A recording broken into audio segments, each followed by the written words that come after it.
Fundur settur í borgarstjórn Reykjavíkur þriðjudaginn 28. janúar klukkan 15:35.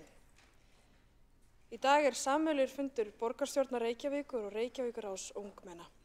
Og fyrsta mál á dagskrá tillaga frá fulltrúa í ungmennaráði Breiðholt frístundastyrk til 20 ára aldurs.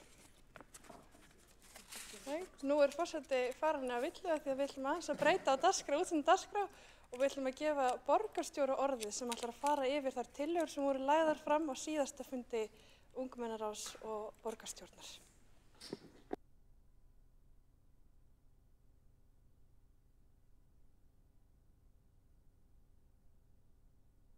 Blika forseti ætlaði bara að láta eins og ég væri ekki hérna.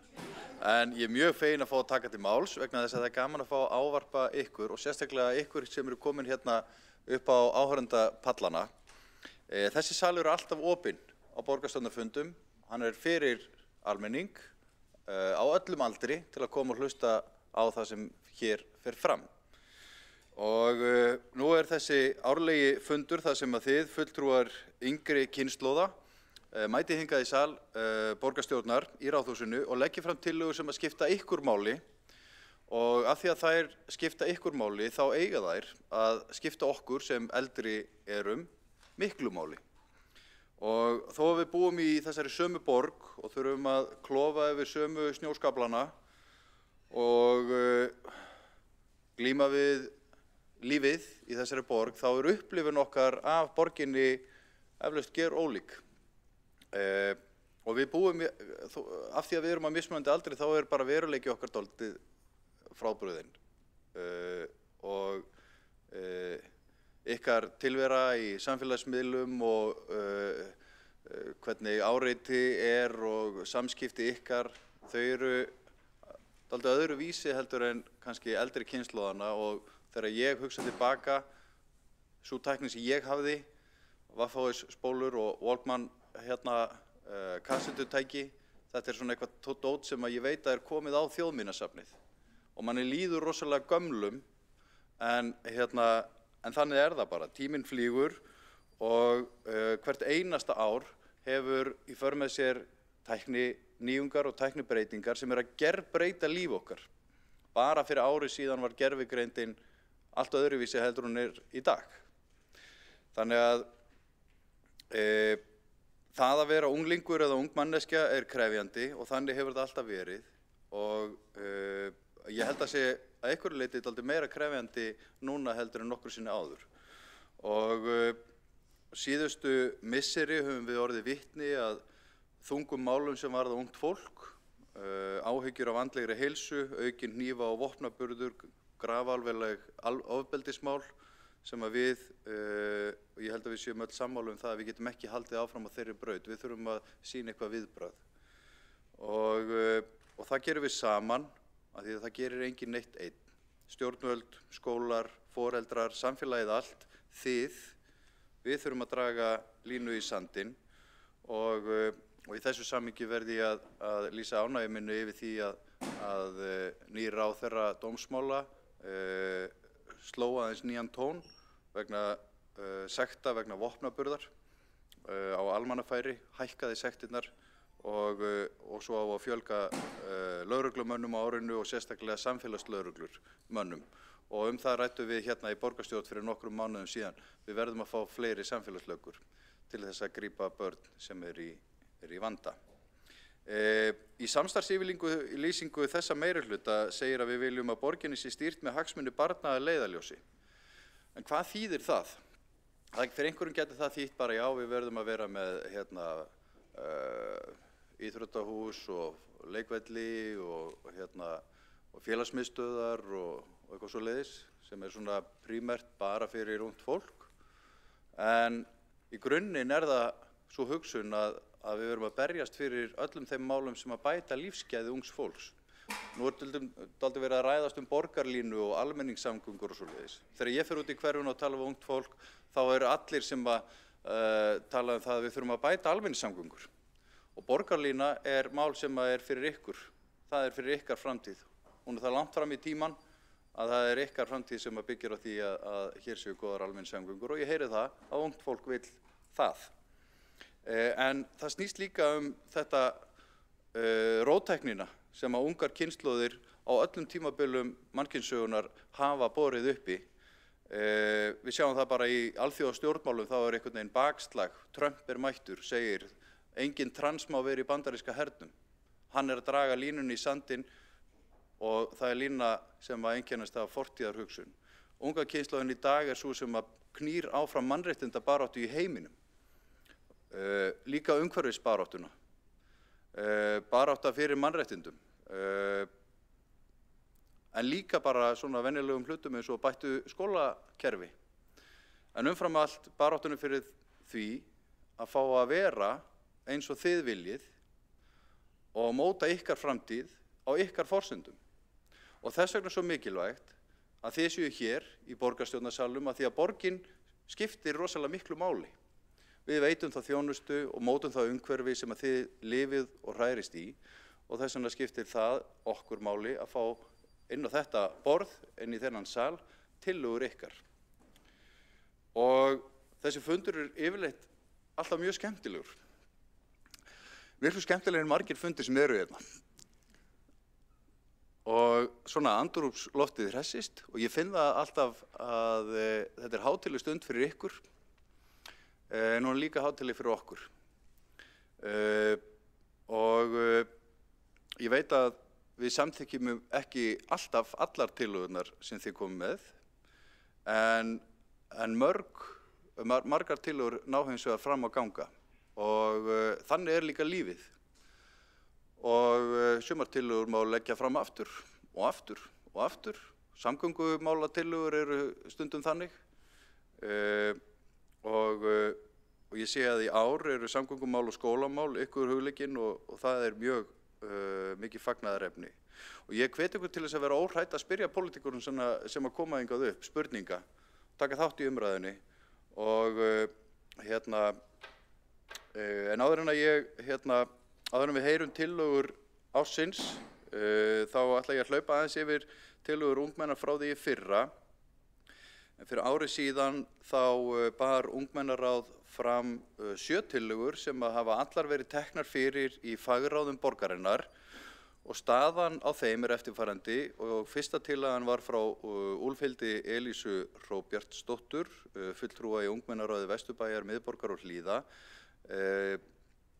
Hún lagði til að laun unglinga í vinnuskóla Reykjavíkur yrðu hækkuð og tillagan hljómaði svo. Lagt til að borgarstjórn samþykki að hækka laun unglinga í vinnuskóla Reykjavíkur frá og með næsta sumri í samræmi við breytingar á launavísitölu frá því að síðasta launahækkun var gerð.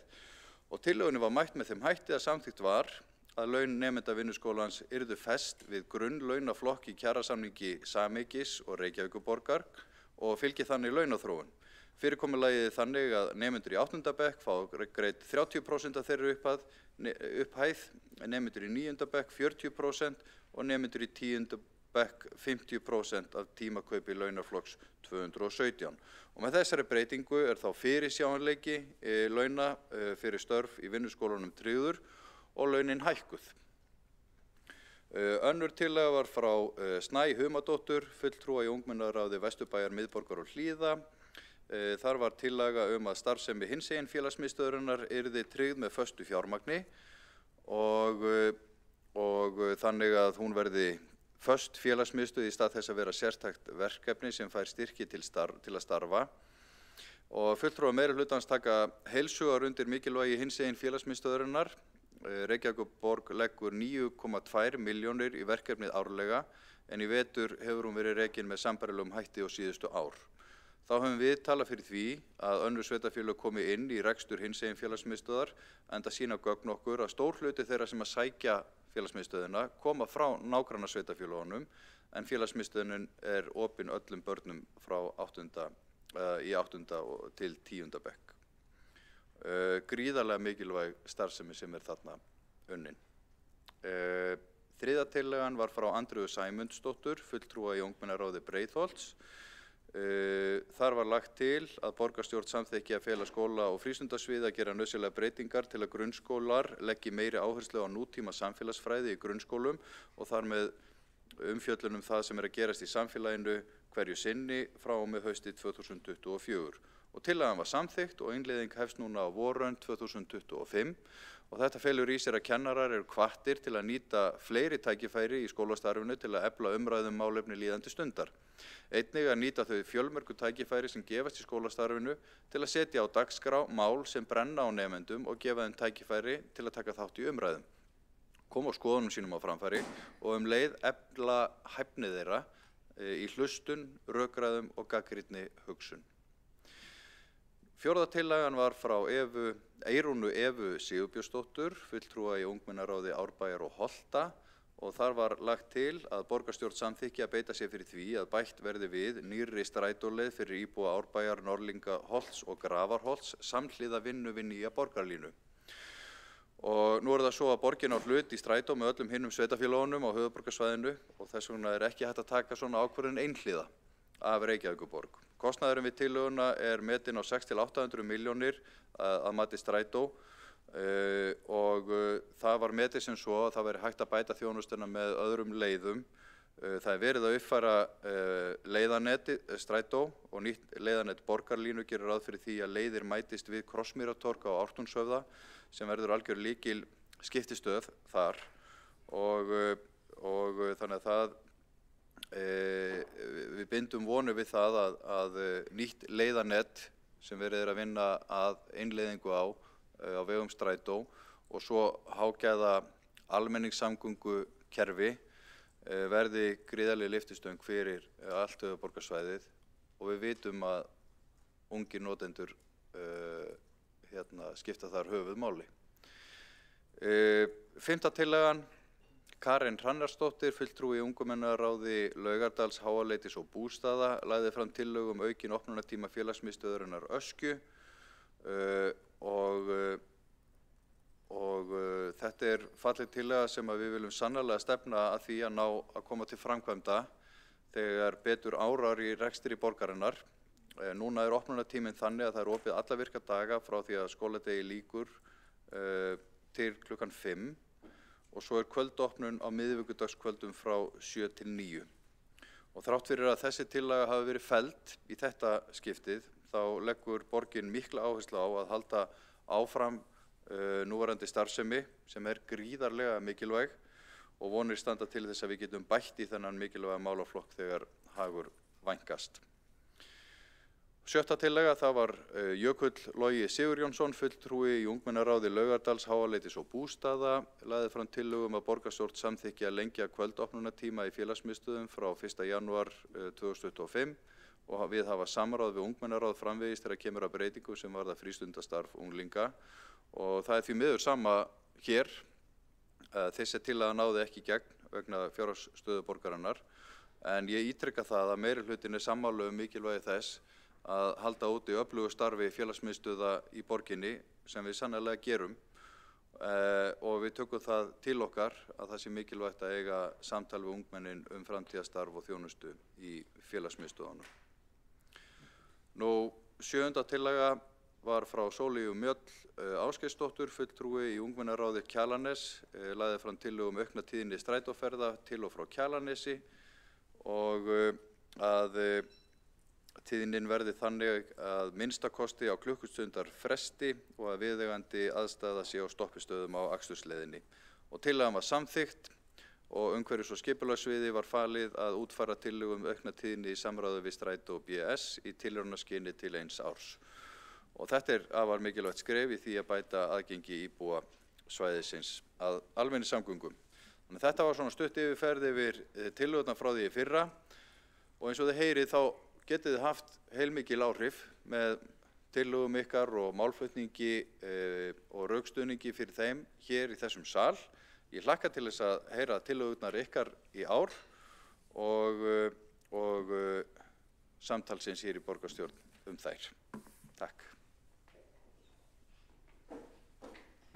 Þá hefur borgarstjóri lokið mál sitt og einn hefur óskað eftir því að veita andsvar og það borgarfulltrúinn Kjartan Magnússon. Forseti, góðir borgarfulltrúar og ungmennaráðs liðar.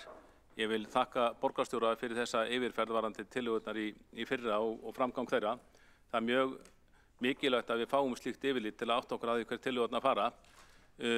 mín skoðun er svo að tillögurnar frá því fyrra hafi fengið frekar lítinn hljómgrunn, flestar, hjá ráðum og nefndum borgarinnar sem hafa ákvörðunarvaldið, og þá fannst mér borgarstjóri aðeins vera ónákvæmur heldur betur þegar hann fjallaði afdrif þessara tillagna, og sérstaklega aðalmálið á frá fundinum í fyrra sem var kjaraskerðingin í vinnuskólanum.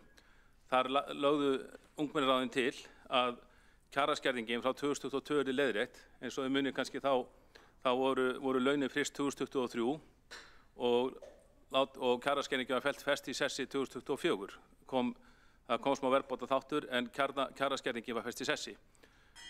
Borgarstjóri talar eins og þetta sé bara allt í góðu lagi, en ég vil bara minna á þegar málið er skoðað, þá er alveg ekki hægt að mótmála því að unglingar í vinnuskólanum hafa orðið fyrir kjaraskerðingu sem borgarstjórn hefur ekki ennþá leiðrétt.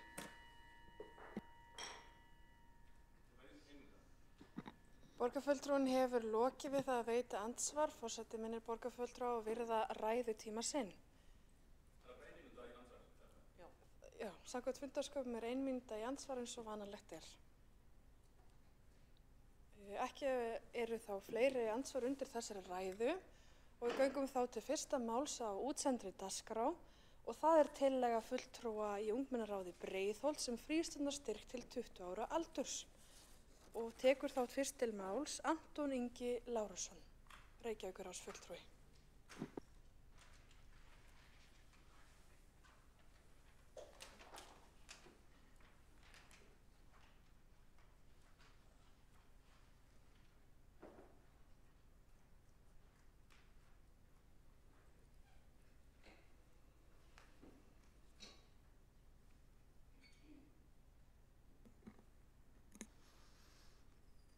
Ágæti forseti, borgarstjórn og aðrir gestir.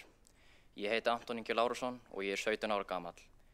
Ég hef verið að æfa karate í 2,5 ár og ég nýti frístundastyrki minn í það. Þessi íþrótt er mitt áhugamál og félagsstarf. Þar hef ég kynnst nýju fólki, þjálfað bæði líkama og hug, og ég væri ekki sama manneskjan og ég er í dag ef það væri ekki fyrir þessa íþrótt og félagskapinn þar. Eftir því sem maður eldist verður það ljóst að líkamleg og andleg heilsa haldast í hendur. Slæm líkamleg heilsa getur leitt á sér andlega erfiðleika og á sama hátt getur slæm andleg heilsa valdið líkamlegum vanlíðan. Á undanförnum árum, samkvæmt landlækni, hefur andlega líðan ungmenni í Reykjavík farið versnandi eftir COVID. Árið 2012 töldu 76% framhaldsskólanemenda að þau væru við góða andlega heilsu, en árið 2020 hafi sú tala minnkað í 46%. Á sama tíma hefur hlutfall framhaldsskólanemenda sem hreyfa sig ekki reglulega hækkað úr 14% yfir í 19%. Skipulagt tómstundastarf felur í sig ákveðnar forvarnir fyrir ungmenni og hafa margar íslenskar rannsóknir sýnt það, samkvæmt Íþrótta- og Ólympíusamband Íslands. Það dregur úr frávíkshegðun, afbrotum, ofbeldi, fíkniefnaneyslu, einnig bætir það líðan, námsárangur og sjálfsvirðingu. Síðast en ekki síst væri þetta stjarnfræðilega breyting fyrir ungmenni sem hafa ekki endilega tök á því að greiða fyrir tómstundir þegar þau vera sjálfráða. Ungmenni í dag eru frá mjög mismunandi félagslegum bakgrunn og margir klessa á vegg þegar þau vera 18 ára. Þá þurfa þau allt í einu að finna leið til að borga fyrir sínar tómstundir sem voru áður greiddar í gegnum frístundastyrkinn. Þó að maður sé orðinn fullorðinn eru mörg ungmenni ennþá í framhaldsskóla eða koma sér á vinnumarkaðinn og hafa ekki endilega mikla peninga til að nota eitthvað annað en mat og húsnæði. Þá neyðast margir til að hætta í sínum tómstundum, þar sem matur og húsnæði orðið mikilvægara.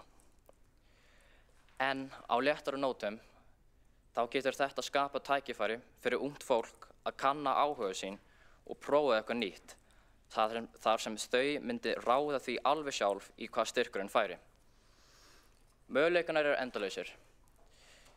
Þessi breyting er mjög góð fyrir ungt fólk í Reykjavík og myndi leggja grunninn að betra og heilbrigða lífi fyrir ungt fólk. Takk fyrir mig.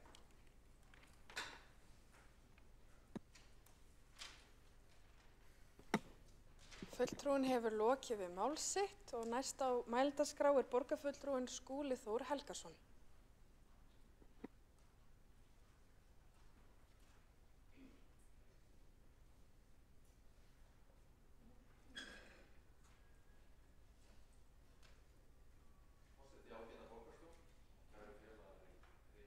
ungmenna. Ég vil nota tækifærið og segja til hamingju með daginn. Það alltaf gaman að hitta ykkur á þessum fundi einu sinni á ári hér í borgarstjórnarsalnum og hlusta á það hvað svona ykkur brennur í brjósti og hvaða tillögur þið leggið á borð fyrir okkur til þess að vinna með. Ég vil þakka Antoni kærlega fyrir þessa tillögu sem er svo fyrsta sem við fjöllum á þessum fundi. Ég formaður í menningar- og íþróttaráði sem fjallar einmitt frístundastyrkin og að vinna með menningar- og íþróttamál í borginni. Og mér langar aðeins áður en ég svona bregst við tillögunni og fjallum hana að fara stuttlega yfir fyrirbæri frístundakort eða frístundastyrk sem hefur verið við lýði í Reykjavík undanfarin tæp 20 ár. Þessi styrkur jöfnunartæki. Markmiðið að öll börn og unglingar í Reykjavík á aldrinum 6 til 18 ára geti tekið þátt í frístundastarfi óháð efnahag og félagslegum aðstæðum. Frístundastyrknum ætlað einmitt að auka jöfnuð í samfélaginu og ýta undir fjölbreytileika í iðkun íþrótta, lista og tómstundastarfsemi. Við sem stýrum borgin í dag teljum að þessi frístundastyrkur sé gríðarlega mikilvægt fyrirbæri og því var það eitt af okkar fyrstu verkum eftir myndun meirihlutans sumarið 2022 að hækka styrkin helming úr 50.000 í 75.000 á ári sem er enda mesta hækkun styrksins í einu skrefi frá upphafi. Við sjáum það á þessari mynd sem á skjánum að það hafði strax sín áhrif að hækka styrkin því að nýtingin jókst strax og hefur ráðstöfun fjármagnsins vaxið úr 65% upp í 78% á síðastliðnum 10 árum. Núna eru rúmlega 17.000 börn að nýta styrkin eða 82% barna í Reykjavík og fara 61% fjármagnsins til íþróttastarfsemi, 19% í listir, einkum listnám og menningu, 13% í líkamsrækt og 6% í annað. Sjáum á þessari mynd að eftir nokkuð stöðuga línu á árunum 2017 til 2021 þar sem að milli 700 og 800 milljónir fóru í frístundastyrkin í heild á ári, þá hefur sú tala hækkað núna í tæpar 1200 milljónir. Það sem áhugavert að skoða og tengist svolítið tillögunni frá Antoni hvernig styrkurinn nýttur eftir aldri og þá sjáum við að nýtingin mest fyrir hjá börnum á yngsta stigi grunnskólans þar sem hún í kringum 90%. Hún lækkar aðeins á miðstiginu og unglingastiginu niður í það bil 80% og síðan nokkuð skarpt hjá 17 til 18 ára unglingum niður í 68% hjá 17 ára og 52% hjá 18 ára. En þá að tillögunni. Hún skýr og skilmerkileg og gengur út á það eins og Anton kynnti vel að reglurnar veri rýmkaðar þannig að styrkurinn falli ekki niður við 18 ára aldur heldur eigi einnig við 19 til 20 ára hópinn. Það myndi opna á styrk fyrir rúmlega 3.000 ungmenni til viðbótar. Nú vitum við auðvitað ekki hver stór hluti þeirra myndi nýta sér styrkin en ef við miðum við sama hlutfall og í 18 ára hópnum þá gæti það kostað borgina rúmlega 120 milljónir til viðbótar. Það alveg stórar tölur og mikilvægt að leggja áherslu á það en það líka mjög mikið í húfi að ungt fólk á þessum aldri stundi íþróttir, listnám eða taki þátt í öðrum skipulögum dómstundum að eigin vali í stað þess að einangra sig félagslega, leiðast út í einhvers konar áhættuhegðun og svo framvegis. Og ég tek eftir því að tillagan kemur frá ungmennaráði Breiðholts og það skiptir máli því þáttakan og nýting styrksins hefur einmitt verið árabil minni í Breiðholti en annars staðar í borginni. Og það eitt af því sem ég myndi gjarnan vilja skoða í meðferð málsins í ráðinu, hvort að við gætum til dæmis lagt af stað með tilraunaverkefni útvíkkun reglnanna eins og Anton að leggja til, sérstaklega í Breiðholti. Skoða reynsluna þar og síðan sjá hvort við útvíkkum þetta á aðra borgarhluta. En ég legg áherslu á það, ég tel að þessi tillaga sé prýðileg, hún verðskuldi sannarlega vandaða og góða meðferð og ég legg því til að henni verði vísað til menningar- og íþróttaráðs þar sem að við myndum byrja því að bjóða Antoni Inga, tillöguflytjanda, að kynna tillöguna fyrir fagráðinu sem heldur utan þessi málefni og taka þátt í umræðum hana og hún verði síðan tekin til umræðu, meðferðar og afgreiðslu í kjölfarið. Og ég vil að lokum þakka Antoni Inga kærlega fyrir þessa fínu tillögu og reyndar ykkur öllum í Reykjavíkurráðinu fyrir þá miklu vinnu sem ég veit að þið hefur lagt á okkur við að undirbúa ykkar tillögur og fundin hér í dag. Ykkar sannarlega framtíðin og þetta samtal okkar og ykkar gríðarlega mikilvægt fyrir okkur sem erum hér alla daga að lifa og hrærast í því að vinna að allskyns umbótaverkefnum í borginni.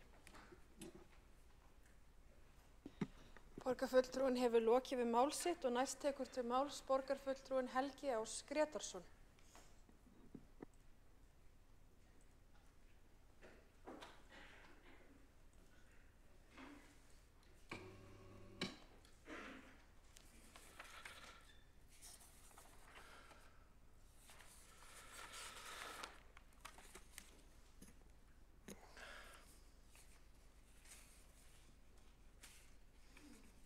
Forseti, ágæta borgarstjórn. Ég tek undir margt af því sem borgarfulltrúinn Skúli Þór Helgason var að segja, að það er frábært að hitta ykkur hérna á þessum fundi. Ég tók þátt í svona fundi í fyrsta skipti á síðasta ári og það er gaman að sjá hugmyndir frá Reykjavíkurráði ungmenna. Og þessi fundur í dag verður án efa ánægjulegur og ég vil þakka Antoni Inga Lárussyni fyrir flotta framsögu fyrir þessari tillögu og gert ráð fyrir að henni verði þá vísað í viðeigandi fagráð. Nú, í fyrra þá var fundurinn mun lengri en áætlað var. Það spunnust margar svona það var mikið af pólitískum samtölum, meðal annars sem að kjörnir fulltrúar áttu við hvern annan. En á sjálfsögðu þetta ykkar dagur. En það breytir því ekki ef ég má impra á grundvallaratriðum í stjórnmálum. Þá það hvernig á að fara með fé þeirra sem greiða skatta, borgarana. Hvert á að vera hlutverk hins opinbera og þeirra sem að búa í viðkomandi sveitarfélagi eða landi. Og eitt af því sem að hafa verið í huga þegar verið að taka afstöðu til einstakra tillagna eða úrræða, það er hvað kosta þau, hver kostnaðurinn. Og það kom fram í máli borgarstjóra hérna áðan að mikið af fínum tillögum sem lagðar voru fram á síðasta ári náðu ekki fram að ganga og viðbáran hjá borgarstjóra var að það ekki til peningar. Það ekki til peningar. Þess vegna vildi ég bara undirstrika það grundvallaratriði að ef við til dæmis föllumst á tillöguna að endingu, sem alveg hugsanlegt, þá eftir að taka afstöðu til þess í fagráðinu, þá þurfum við að reikna með hvað mun hún kosta. Hvað mun þessi breyting kosta? Eins og gert ráð fyrir hérna árið 2025, þá gert ráð fyrir því samkvæmt upphaflegri fjárhagsáætlun sem lögð var fram síðla árs 2024, að frístundakortið kosti 1.100 milljónir og 131.517.000. Þetta 1,1 milljarður króna. Og ég tók mig það bessaleyfi að reyna að reikna út með íbúafjölda Reykjavíkur 1. desember 2024, hvað kostar það þá hvern borgarbúa? Og það eru tæp 8.000 krónur. Og þá það spurningin ef við myndum hækka þetta upp í 20 ár, hvað myndi það kosta? Ég vildi bara koma upp og undirstrika þessi grundvallaratriði. Það nefnilega líka eitt sem spennandi að það mikilvægt, eins og kom fram í máli Antons Inga og rökstuddi það vel, að reyna að stuðla að virkni ungmenna. Mörkin sem við hljótum að þurfa að svara hvenær á að hætta slíkum stuðningi og hvað má það kosta. En ég reikna með að í fagráðinu verði þetta þá reiknað út hvað þetta muni mögulega kosta og hver verður þá afdrif tillögunar. En það allavega almennt séð mín hugmyndafræði og stefna og líka míns flokks að valdið að vera sem mest hjá fólkinu, hjá einstaklingunum. Hvert og eitt okkar eru einstaklingar og það eru við sem eru best í þess fallin að ákveða í hvað peningarnir fara. Þannig að það alltaf að huga mjög vel að því að aðgerðir hins opinbera séu skýrar, markvissar og árangursríkar. Þannig að ég reikna með að Anton Ingi fái að fylgja þessari tillögu eftir í fagráðinu og þá liggi þá frekari upplýsingar fyrir. En ég þakka kærlega fyrir þetta framlag og gott að fá umræðu þennan frístundastyrk og hvernig það sé hægt að þróa hann. Borgarfulltrúinn hefur lokið við mál sitt. Forseti vill minna fólk á að setja síma og hljóð á meðan að fundi stendur. En nú greiðum við atkvæði þessa tillögu. Það er tillaga 1 á útsendri dagskrá. Tillaga fulltrúa ungmennaráðs Breiðholts frístundastyrk til 20 ára aldurs. Og borist hefur málsmeðferðartillaga að vísa málinu til skóla- og frístundaráðs og því göngum við til atkvæðagreiðslu þá tillögu. Það er að vísa málinu til skóla- og frístundaráðs. Nei, nú er forseti, það var málsmeðferðartillaga að vísa til menningar, íþrótta og tómstundaráðs, sem er rétt. Og við greiðum það atkvæði þá málsmeðferðartillögu. Og þeir sem verður samþykkir þeirri tillögu vinsælast gefið þessi merki.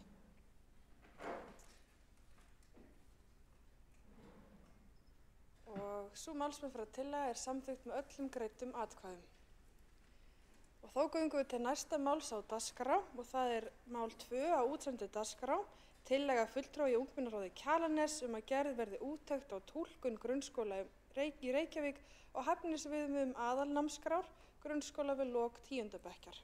Og fyrst til að taka til máls er Reykjavíkurráðsfulltrúinn Sóley Mjöll Ásgeirsdóttir.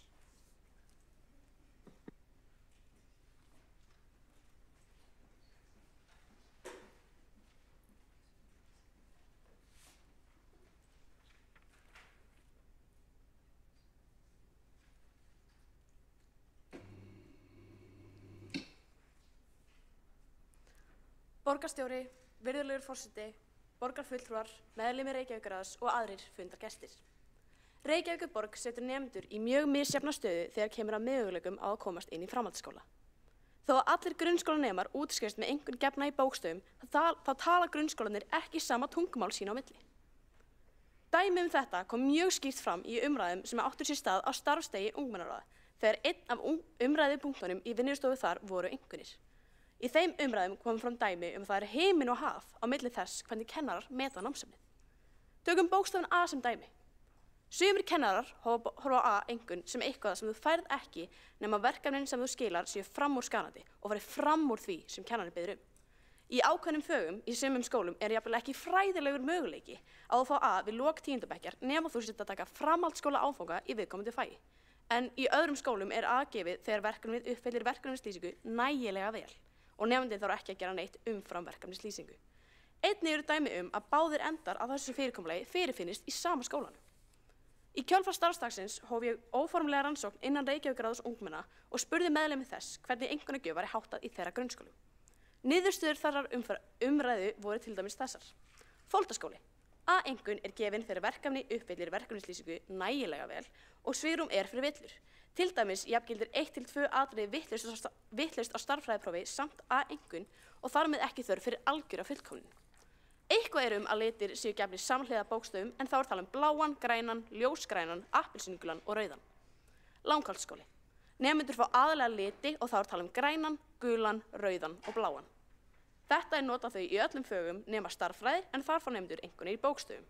Eitthvað svigrúm er fyrir villur ef A er markmiðið ef kennari metur það viðeigandi fyrir viðkomandi út frá aðstæðum.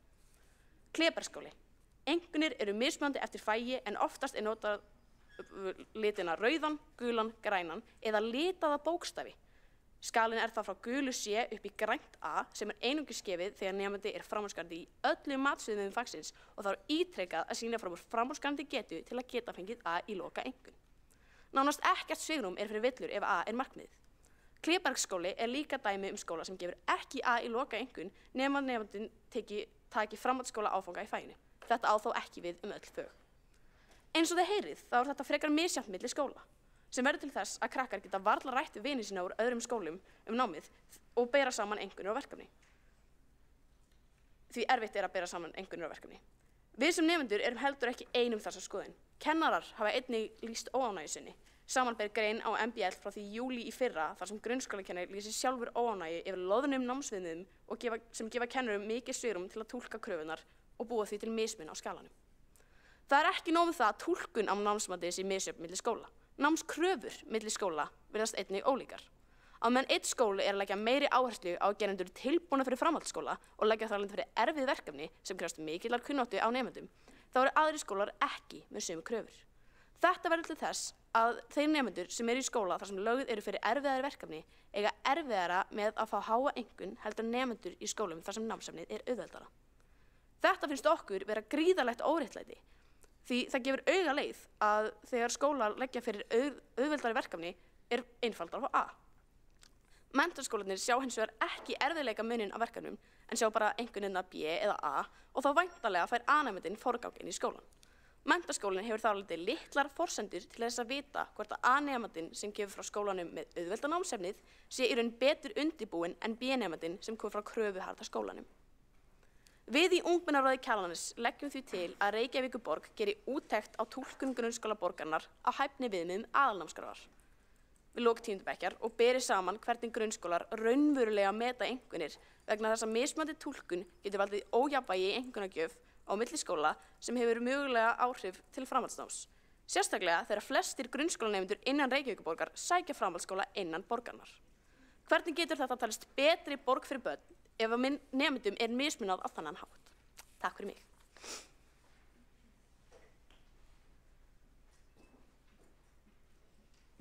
Fulltrúin hefur lokið við mál sitt og næst á mælendaskrá er borgarfulltrúin Helga Þórðardóttir.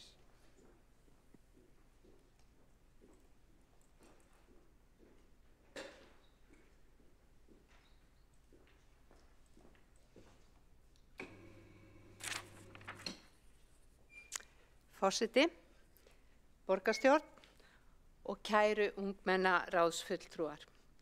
Ég er ákaflega stolt yfir því að vera með ykkur hérna í dag og fá tækifæri til að ávarpa ykkur. Þið unga fólki komið svo oft með frumlegar og athyglisverðar tillögur. Þið eru oftast með puttan á púlsinum eins og sagt er. En tillaga ykkar í Ungmennaráði Kjalarness er einstaklega athyglisverð. Hún snertir á mjög mikilvægu máli.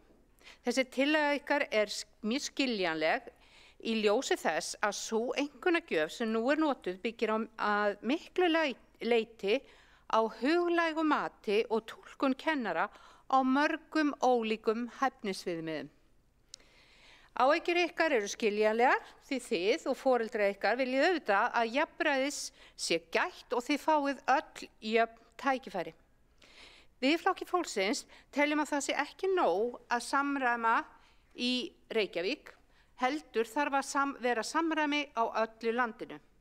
Óánægjan í samfélaginu varðandi einkunnarkerfi grunnskólana hefur stigmagnast eftir að samræmdu prófin voru aflögð haustið 2022. Hæfnisviðmiðin sem hér er rætt við einkunnagjöf í 10. bekk eru byggð á aðalnámskrá grunnskóla og skilgreina hvaða þekkingu, leikni og hæfni nemendur eiga hafa náð í hverri námsgrein fyrir sig. En hvernig eru einkunnirnar? A. Framúrskarandi hæfni, nemandi fyrir langt fram úr grunnkröfum. B. Góð hæfni, nemandinn uppfylli viðmið vel og að mestu sjálfstætt. C. Lágmarkshæfni, nemandi uppfylli grunnviðmið en þarf mögulega stuðning. D. Viðmiðum er ekki náð. Nemandinn hefur ekki náð lágmarksviðmiðum og þarf verulegan stuðning. Vil taka fram að það er ekki allir skólar sem nota bókstafi, heldur sumir tölustafi og sumstaðar blandað kerfi. En ég vil taka dæmi úr íslensku, en þetta er sem sagt í öllum fögum svona viðmið. A. Þýðir að nemandi sýnir framúrskarandi færni í lestri, skrifum og tjáningu, getur greint dýpri merkingu texta, byggt upp flóknar rökfærslur og skrifa nákvæmlega og skapandi. B.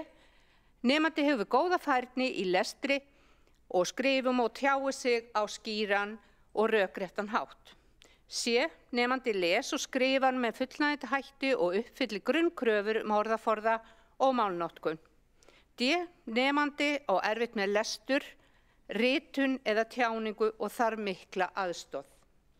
Það augljóst af þessu að kennurum vandi á höndum í slíkri einkunnagjöf og ekki skrítið að ósamræmi myndist milli skóla. Því væntanlega horfir kennari til samanburða milli nemenda í sínum skóla og jafnvel í sínum bekk. Af þessu að dæma augljóst að það þarf samræmt námsmat fyrir allt landis og jafnræði ríki milli allra nemenda á landinu.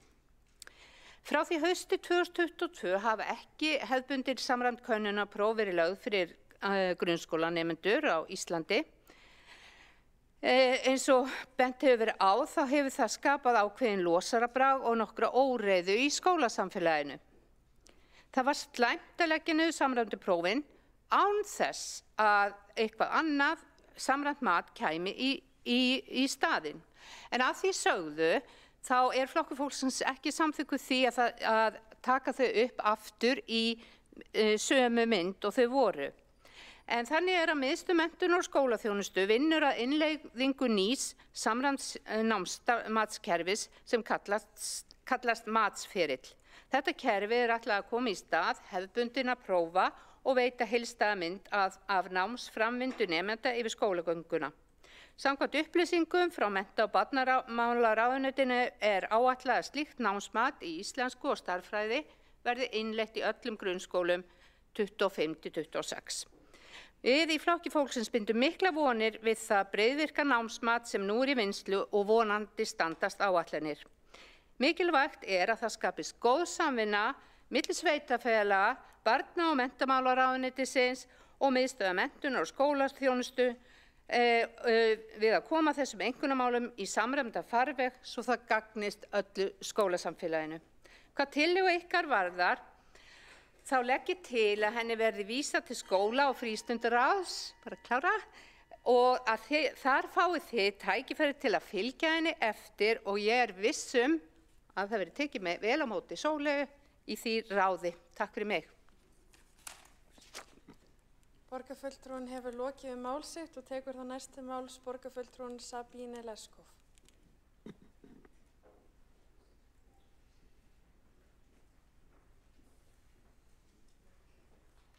Forseti, borgarstjórn fulltrúa í Reykjavíkurráði ungmenna.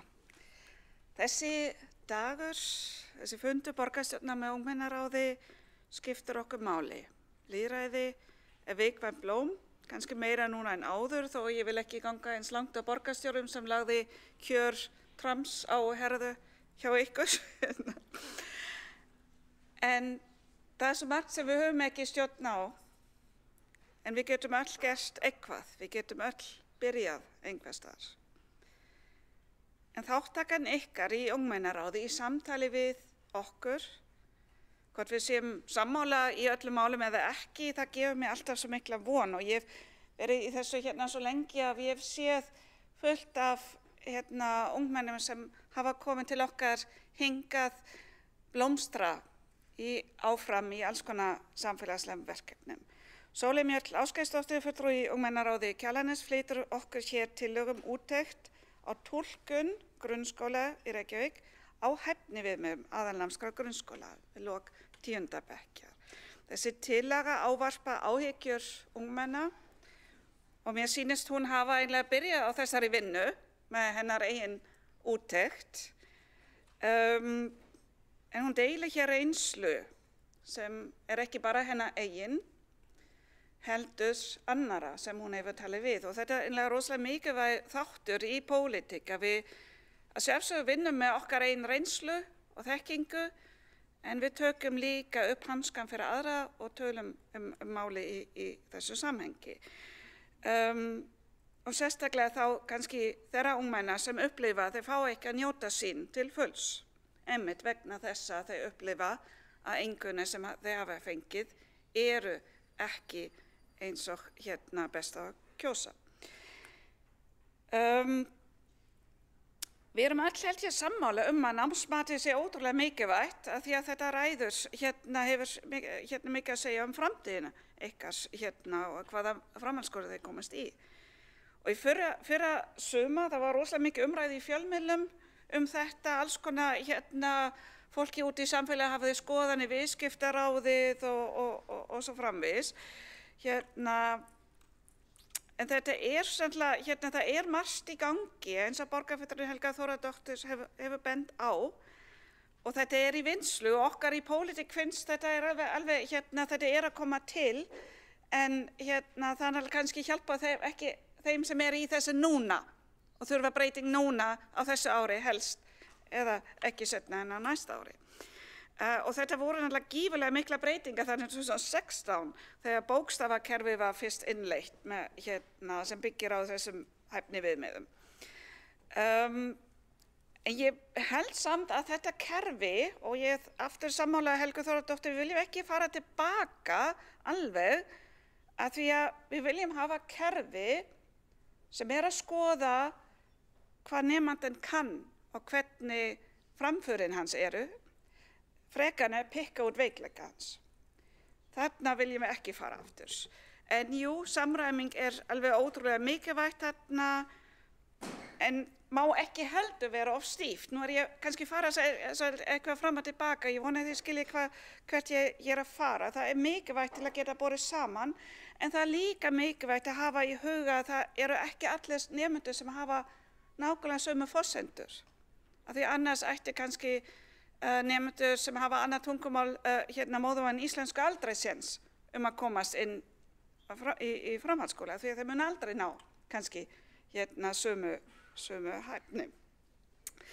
En jú, þetta í vinnslu með nýja samræmda námsmat, matsferill sem ég bind mikla vonir við að þarna eru breytingar sem eru ekki bara alveg að koma, heldur að byrja að vinna svona aðeins með því, til dæmis varðandi lesfimi. Þetta nú þegar notað, að við erum oftar að prófa og þannig að þetta svona smám saman verið að innleiða þetta en ekki alveg komið.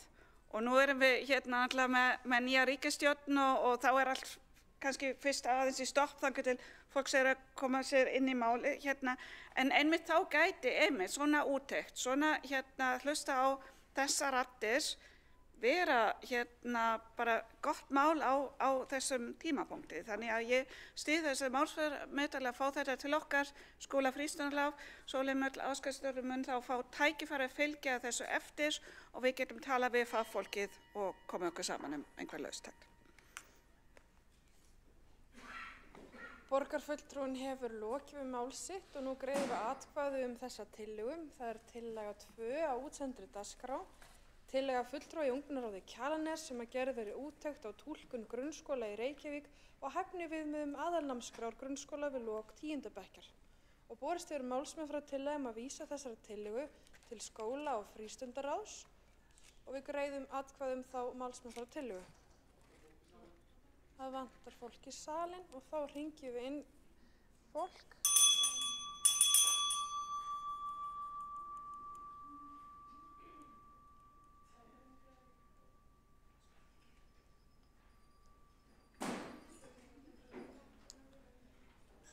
Og enn vantar fulltrúa í salinn.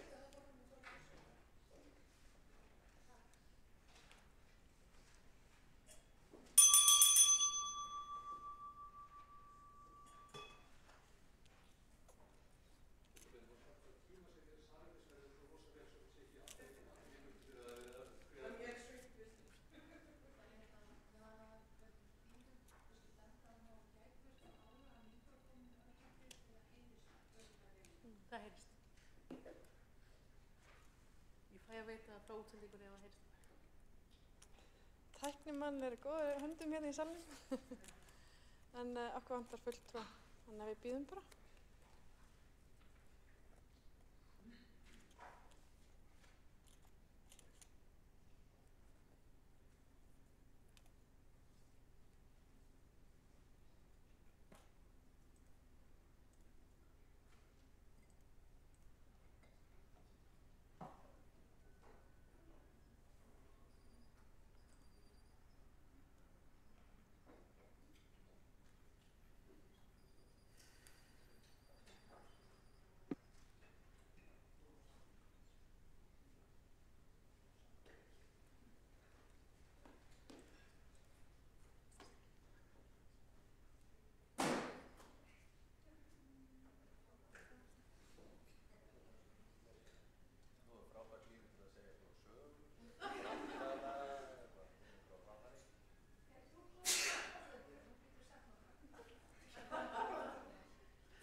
Forseti gerir örstutt fundarhlé meðan við bíðum eftir fulltrúa.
Fundur borgarstjórnar er áfram haldið klukkan 16:30 og nú göngum við til atkvæðagreiðslu mál 2 á útsendri dagskrá.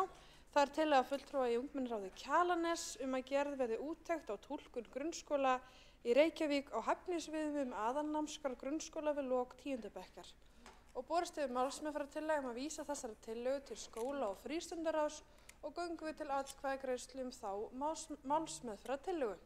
Og þau sem eru samþykkir þeirri tillögu vinsalast gefið þess merki. Og það er samþykkt með öllum greiddum atkvæðum.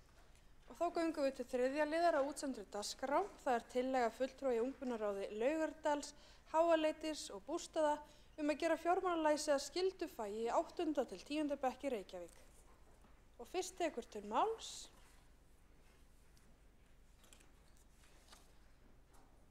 fulltrúi Reykjavíkurráðs Marta Mæjer.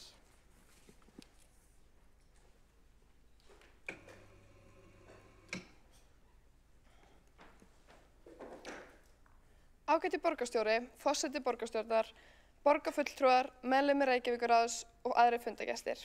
Ég heiti Marta Mæger og er nemandi í 10. bekk í Laugalækjarskóla og legg fram fyrirnefnda tillögu fyrir hönd Ungmennaráðs, Laugardals, Háleitis og bústaða. Fjármálalæsi er nauðsynlegur hluti af menntun ungmenna í nútíma samfélagi og ætti að vera skyldufag í öllum grunnskólum í Reykjavík. Mörg ungmenni byrja að vinna strax eftir 8. bekk og eru komin út á almennan vinnumarkað við 16 ára aldur og hafa á þeim tímamótum enga eða aðeins litla kennslu fengið í fjármálalæsi. Það er gríðarlega mikilvægt að ungmenni séu vel undirbúin eftir grunnskólan. Ég hef til dæmis sjálf aldrei fengið kennslu í fjármálum í mínum hverfisskóla og félagar mínir í ungmennaráðinu segja sama sína skóla. Ég finn áþreifanlega fyrir því að hafa ekki fengið kennslu í fjármálalæsi. Í Vinnuskóla Reykjavíkur síðastliðið sumar eða sumar eftir 9. bekk fékk ég í fyrsta sinn örfræðslu hvernig ég ætti að lesa úr launaseðil, en það var þá annað sumar mitt í því starfi. Nú þegar ég hef fengið vinnu með skóla hefur verið mjög gagnlegt að hafa lært skatta, stéttarfélög og lífseyrissjóði, séreignarsparnað og fleiri mikilvæg hugtök. Það er í grunninn það sem þessi tillaga fjallar Þetta er þó ekki fyrsta skipti sem tillaga kennslu í fjármálalæsi með einhverjum hætti er lögð hér fram. Árið 2020 lagði fulltrúi Ungmennaráðs Grafarvogs fram tillögu að skóla- og frístundaráð hafi vinnu við innleiðingu skyldunáms í fjármálalæsi og var þeirri tillögu vísað til meðferðar skóla- og frístundaráðs. Aftur var sama tillaga lögð fram í febrúar 2003 og aftur var henni vísað til frekari meðferðar og samkvæmt minnisblaði sviðsstjóra skóla- og frístundasviðs frá 11. apríl 2003 sem meðal annars að könnun hafi verið lögð fram fyrir skólastjóra grunnskóla árið 2020 þar sem fram kom að ekki væri nauðsynlegt að kenna fjármálalæsi sem sérstaka námsgrein í skólanum því kennarar væru þegar að vinna með það í tengslum við stærðfræði og aðrar greinar. En það er greinilega ekki allstaðar raunin. Í júní sama ár var þessi tillaga felld í þeirri mynd sem hann hefði verið lögð fram. Þá var ígildi hennar samþykkt með þeim orðum að mikilvægt var að börn fengju vegandi kennslu það sem skiptir máli í daglegu lífi, mögulega með aðkomu verkalýðsfélaga. Það þykja mér mjög fátækleg orð í samþykkt jafn mikilvægt mál. Eins miður ákall ungmenna á mikilvæga breytingar á þeirra námi og jafnframt þáttaka þeirra og þessum vettvangi sé ekki sýnd meiri virðing.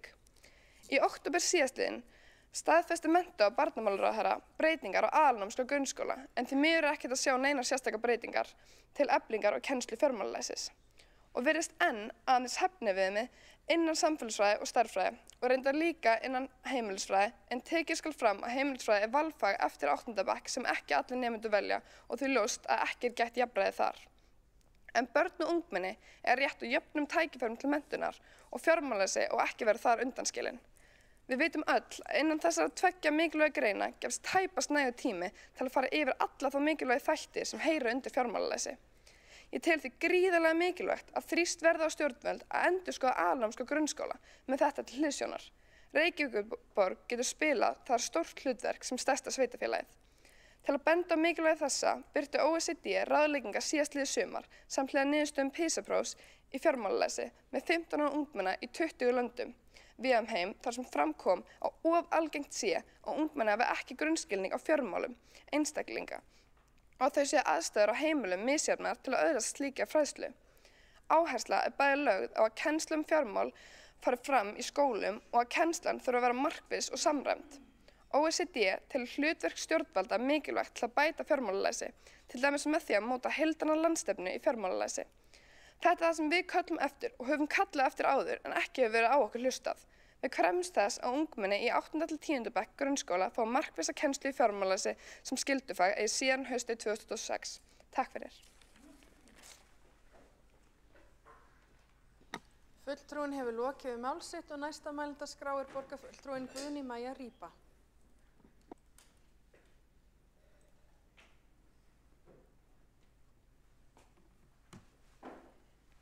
Forseti, kæru ungmenni, borgarfulltrúar og aðrir gestir. Við langar að byrja á að segja hversu miklu máli skiptir að fá heyra tillögur ykkar en með ykkur getum við móta framtíð sem fangar þar hugmyndir og væntingar sem þið hafið. En með þáttöku ykkar í að móta framtíðina getum við tryggt lýðræði og framfyrir í samfélögum. Þegar ungt fólk tekur þátt í ákvarðanatöku og skipulagi fær það tækifæri til að móta umhverfi sitt og samfélag í samræmi við gildi sín, þarfir og hugmyndir. En hér á undan mælti Marta Mæger, fulltrúi ungmennaráðs Laugardals, Háaleitis og Bústaða, til að fjármálalæsi verði gert að skyldufagi í 8. og 10. bekk í öllum grunnskólum borgarinnar. Víða í skólum hefur fjármálalæsi verið hluti af lífsleikni og vali, en því miður í mörgum skólum fá ungmenni enga kennslu eins og Marta nefnir.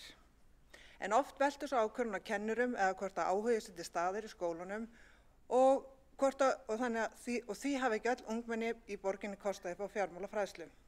Á sama tíma og ungmenni kalla eftir aukinni kennslu í fjármálalæsi mikil samfélagsmiðla pressa. Miklar tækniframfarir hafa orðið og tekur hans örfáa mínútur eða smella á símaskjá til þess að skuldbinda sig á bæði á jákvæðan og neikvæðan hátt.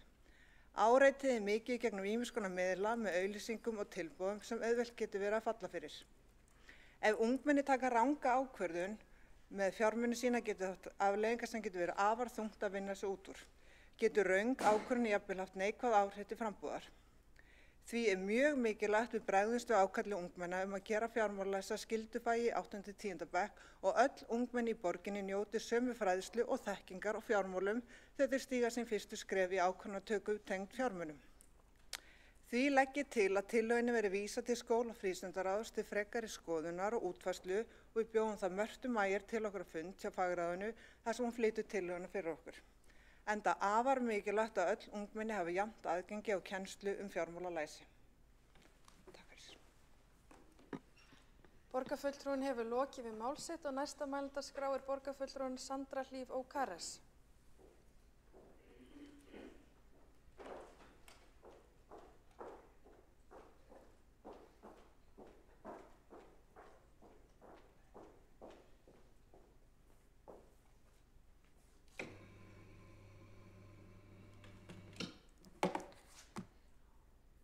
Forseti, ágæta ungmennaráð og aðrir borgarfulltrúar.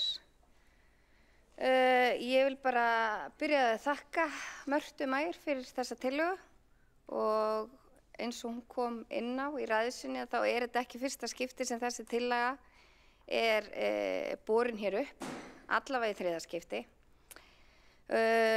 Mér finnst það líka kannski vera hluti af því að við erum með þetta unga fólk hér að sýna þeim hvernig málin fara í gegnum og bara ég fagna því að þú þrælaði í gegnum einhverja fundagerðir og fundið hvernig síðasta tillaga endaði.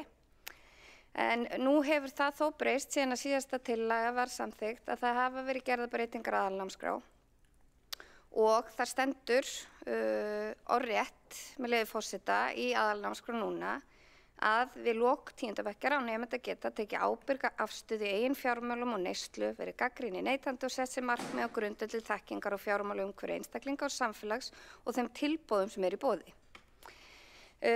Til þess að við getum uppfyllt þessi skilyrði aðalnámskrár þá náttúrulega lágmark að það fari fram einhver kennsla.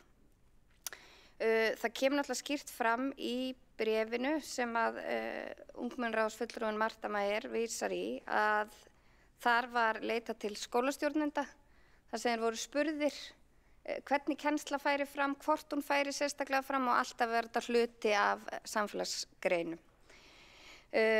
Samtök fjármálafyrirtækja hafa staðið vaktina og verið mjög dugleg í því að vekja athygli á þessu, gefið held ég 18.000 bækur til grunnskólana þar sem að þetta kennt og einnig hafa fjármálaleikarnir verið settir á laggirnar og við nú ekki gleyma því að grunnskólarnir hérna í Reykjavík hafa staðið sig vel þar og þar sem verið að keppa í fjármálalæsi. En auðvitað á það ekki að vera misjandi eftir í hvaða grunnskóla þú ert, hvernig kennslu þú færð í því.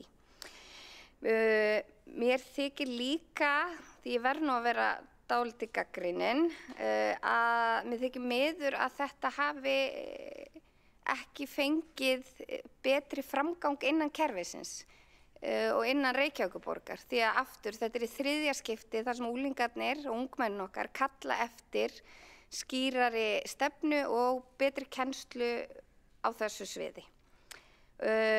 Einnig veit ég ekki til þess, allavega ég gat nú ekki fundið það þar sem tillögunni var breytt þegar hún var lögð fyrir skóla- og frístundaráð að þau voru ekki tilbúin til að gera það að síðast var lögð til og þá var lagt til að þetta ætti að vera skyldufag í öllum grunnskólum 2024, síðastliðið haust.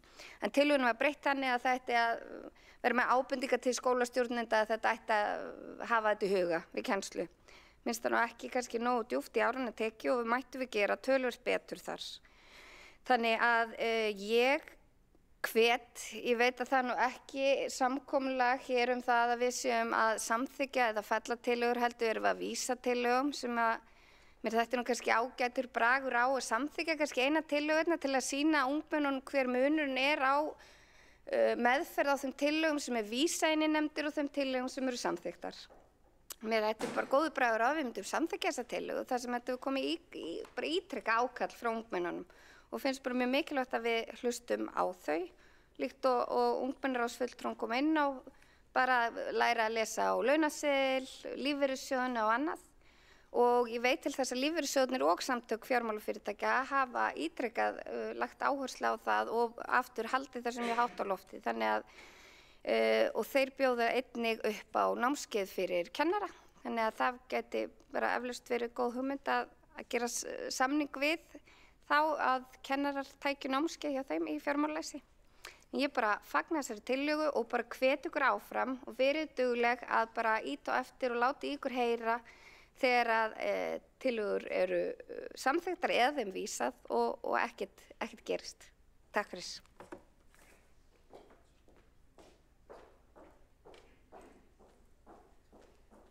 Borgarfulltrúinn hefur lokið máls sitt.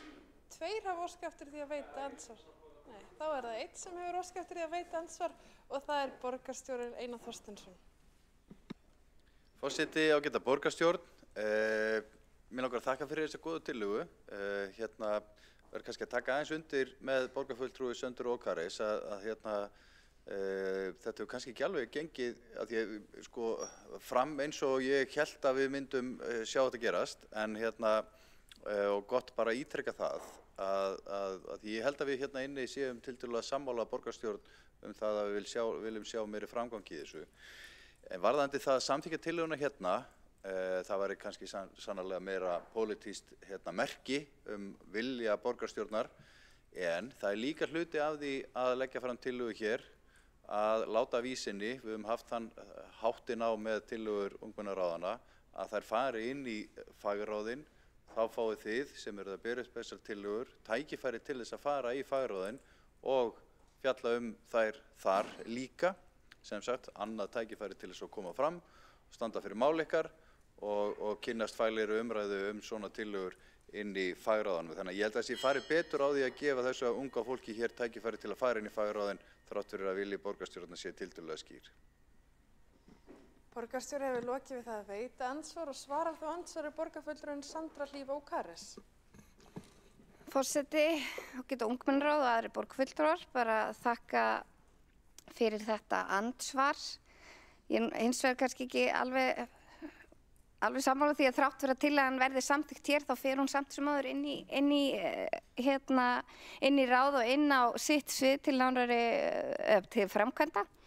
En ég tek undir það að auðvitað mikilvægt fyrir ungmennaráðsfulltrúana að fá að fylgja eftir sinni tillögu og ég bara vænti þess að það komi þá ekki fram breytingartillaga þegar tillagan kemur inn í ráð eins og síðast var.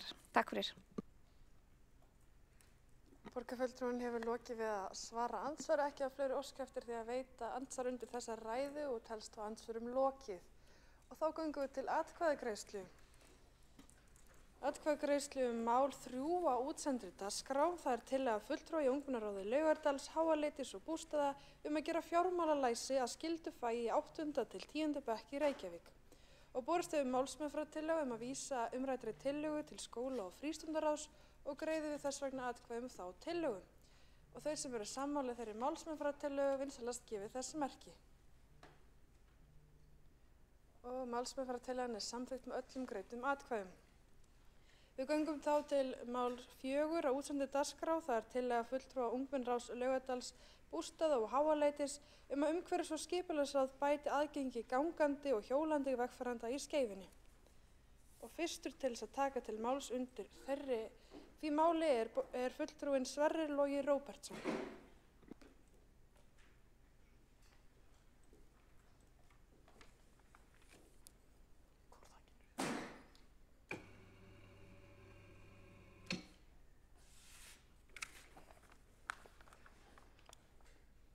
Ágæti forseti, kæra borgarstjórn og aðrir gestir. Ég heiti Sverrir, ég er 15 ára gamall og ég er í 10. bekk í Vogaskóla. Ég á heima í Vogahverfi í Reykjavík. Það þýðir að ég hef 5 mínútur að labba í Skeifuna. Þrátt fyrir það er ég fullviss að ég fari miklu sjaldnar í Skeifuna en þið. Ég segi það ekki vegna þess að mér líkar illa við verslanirnar þar, þvert á móti. Það er bara ömurlegt að vera gangandi vegfarandi í Skeifunni. Það vantar gangstéttar á ýmsum stöðum og þar sem eru gangstéttar eru þær lélegar og fullar af litlum, ljótum bótum, svo nú eru þær gangstéttar ójafnar, ljótar, það er óþægilegt að labba á þeim og erfitt fyrir fólk með barnavagn að komast leiðar sinnar. Ég tala nú ekki fólk í hjólastól. Gangbrautirnar sem eru í Skeifunni eru örfáar og maður veit aldrei hvort að bílar muni stoppa eða ekki. Vegna þess að það er engin gangbrautaljós í Skeifunni. Það þarf oft á mörgum sinnum að fara yfir götur þar sem ekki eru gangbrautir eða gangbrautaljós og það er bara stór hættulegt. Ég á marga vini og vinkonur og heyri frá þeim mörgum sinnum í viku að þau hafi næstum orðið fyrir bíl. Það gengur bara ekki. Samkvæmt gagnahlaðborði Reykjavíkurborgar búa alls 36.584 manns í Laugardal, Háaleiti og bústöðum. Það eru næstum því 10% af íslensku þjóðinni og ástandið í Skeifunni hefur áhrif á hvern einn og einasta af þeim íbúum. Ég er ekki einu sinni byrjaður að tala hvernig ég er að vera á hjóli. Ég myndi aldrei voga mér að vera á hjóli í Skeifunni. Ég væri skíthræddur allan tíman að verða fyrir bíl.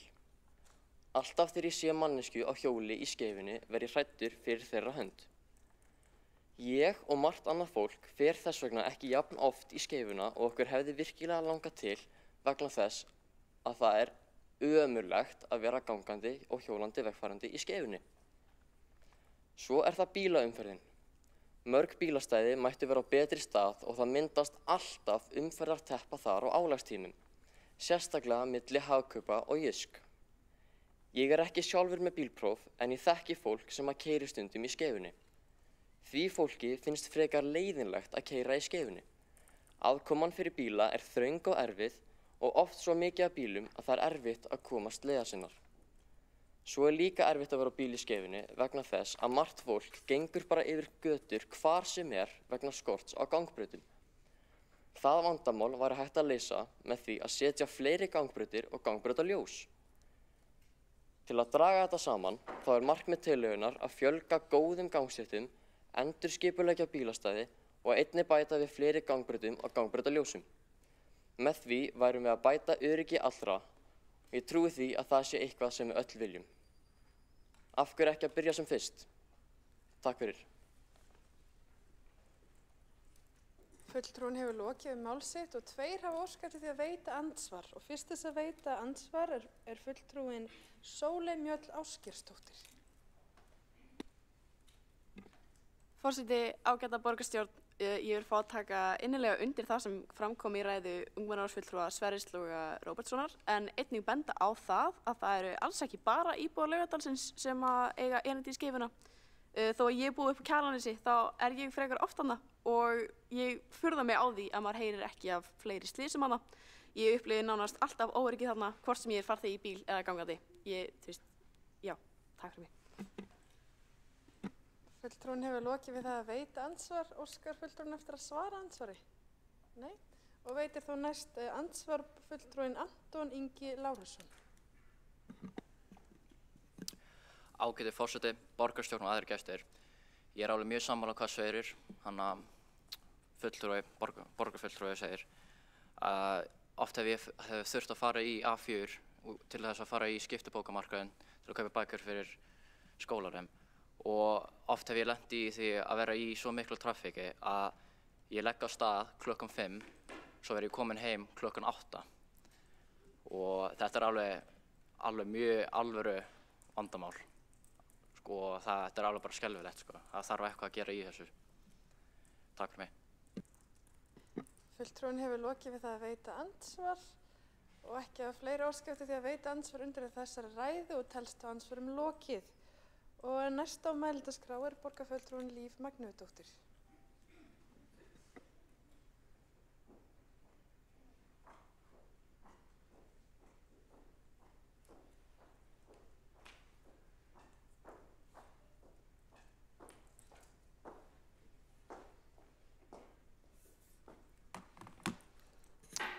Já, forseti, fulltrúar ungmennaráða, borgarfulltrúar og ágætu áheyrundur.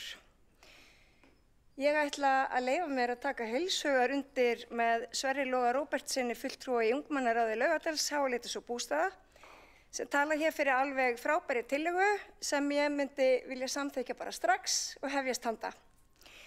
En hins vegar höfum við sammælst það að vísa tillögunni inn til umhverfis- og skipulagsráðs þar sem hún fær afgreiðslu og umræðu og flyt ég þá hér með þá málsmeðferð.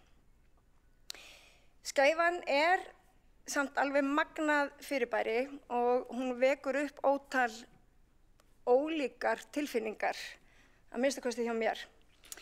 Og til að nefna eina þá finnst mér nefnilega algjörlega óþolandi að vera þarna á bíl en það síðan enn verra að ganga þarna og svo getum við reynda líka rætt strætósamgöngur og það kannski efni í annan fund hjá okkur. En mér þykir samt vænt Skeifunna, enda hún á besta staði í bænum og tækifærin fyrir þetta gamalgróna svæði, þau eru ótal mörg og skemmtileg. Iðulega hefur Skeifan fengið mikið rými í umræðunum hvers kyns skipulagsmál og það má rifja þau upp langt aftur í tímann. En þá hefur líka umræðan og þá hvers tíma litast af áherslu stjórnvalda og atvinnulífsins reyndar og tíðarandanum hverju sinni. Og ég ætla svo sem að geta rekja sögu Skeifunnar hér en í stórum dráttum og það nær okkur í tíma þá áttu þar helst að vera iðnfyrirtæki og iðnaður á 7. áratug síðustu aldar. En hægt og rólega þá fjölgaði verslunum í hverfinu og þróaðist svæði fljótlega úr því að vera iðnaðarsvæði yfir í það að vera það sem við þekkjum meira í dag, svona blanda atvinnu, verslunar og þjónustusvæði. Og á þessum sama tíma þá gerði aðalskipulag borgarinnar ráð fyrir því að það myndi rísa nýr miðbær þar sem að Kringlan nú til staðar og á svæðinu það allt í kring og nú teljum við auðvitað miðbæinn vera svolítið hér en það voru sem sagt uppi hugmyndir að reisa þennan nýja miðbæ nær Kringlunni á því svæði.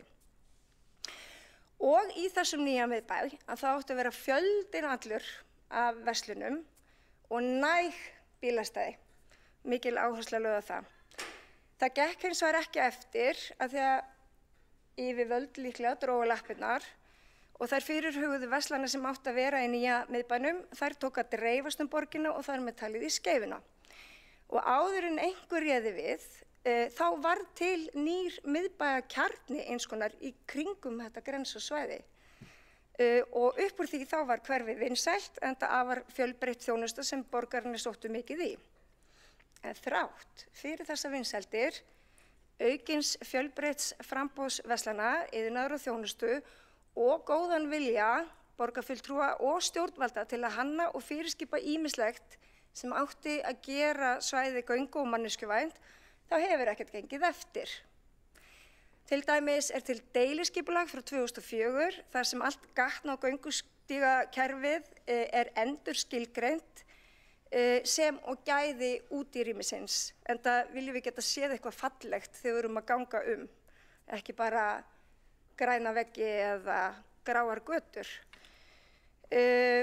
Og þannig dálítið staðan á Skeifunni enn í dag að þrátt fyrir þróun svæðisins sem fjölbreytts verslunar og þjónustusvæðis þá eins og færri séu velkomnir þangað þó það sé vel sótt og sérstaklega ekki þeir sem eru gangandi. Þannig að Skeifunni því miður kannski best lýst sem risastóru, óreiðukenndu og svona óvistlegu bílastæðaflæmis. Og til gamans má halda því til haga að núverandi bílastæðafjöldi Skeifunnar tæplega 2800 bílastæði ofanjarðar og 80 stæði í bílskýlum. Þannig að þetta gríðarlega mikið sem lögð áhersla á að maður sé þarna á bíl. Þá hins vegar að vera gaman að ganga í Reykjavík og þá að vera mögulegt og gefandi að geta gengið allstaðar, hvort sem það á stóru svæði með verslunum og þjónustu eða á milli hverfa og bæjarhluta eða bara út í náttúrunni. Að ganga fyrsti og elsti ferðamáti okkar mannfólksins en víða samt tilfinningin sú að Reykjavík ekki hönnuð fyrir okkur sem að göngum mikið og það svona heilsugar myndi ég vilja samþykkja þessa tillögu. Takk. Borgarfulltrúinn hefur lokið við mál sitt. Næstur á mælendaskrá borgarfulltrúinn Hjálmar Sveinsson.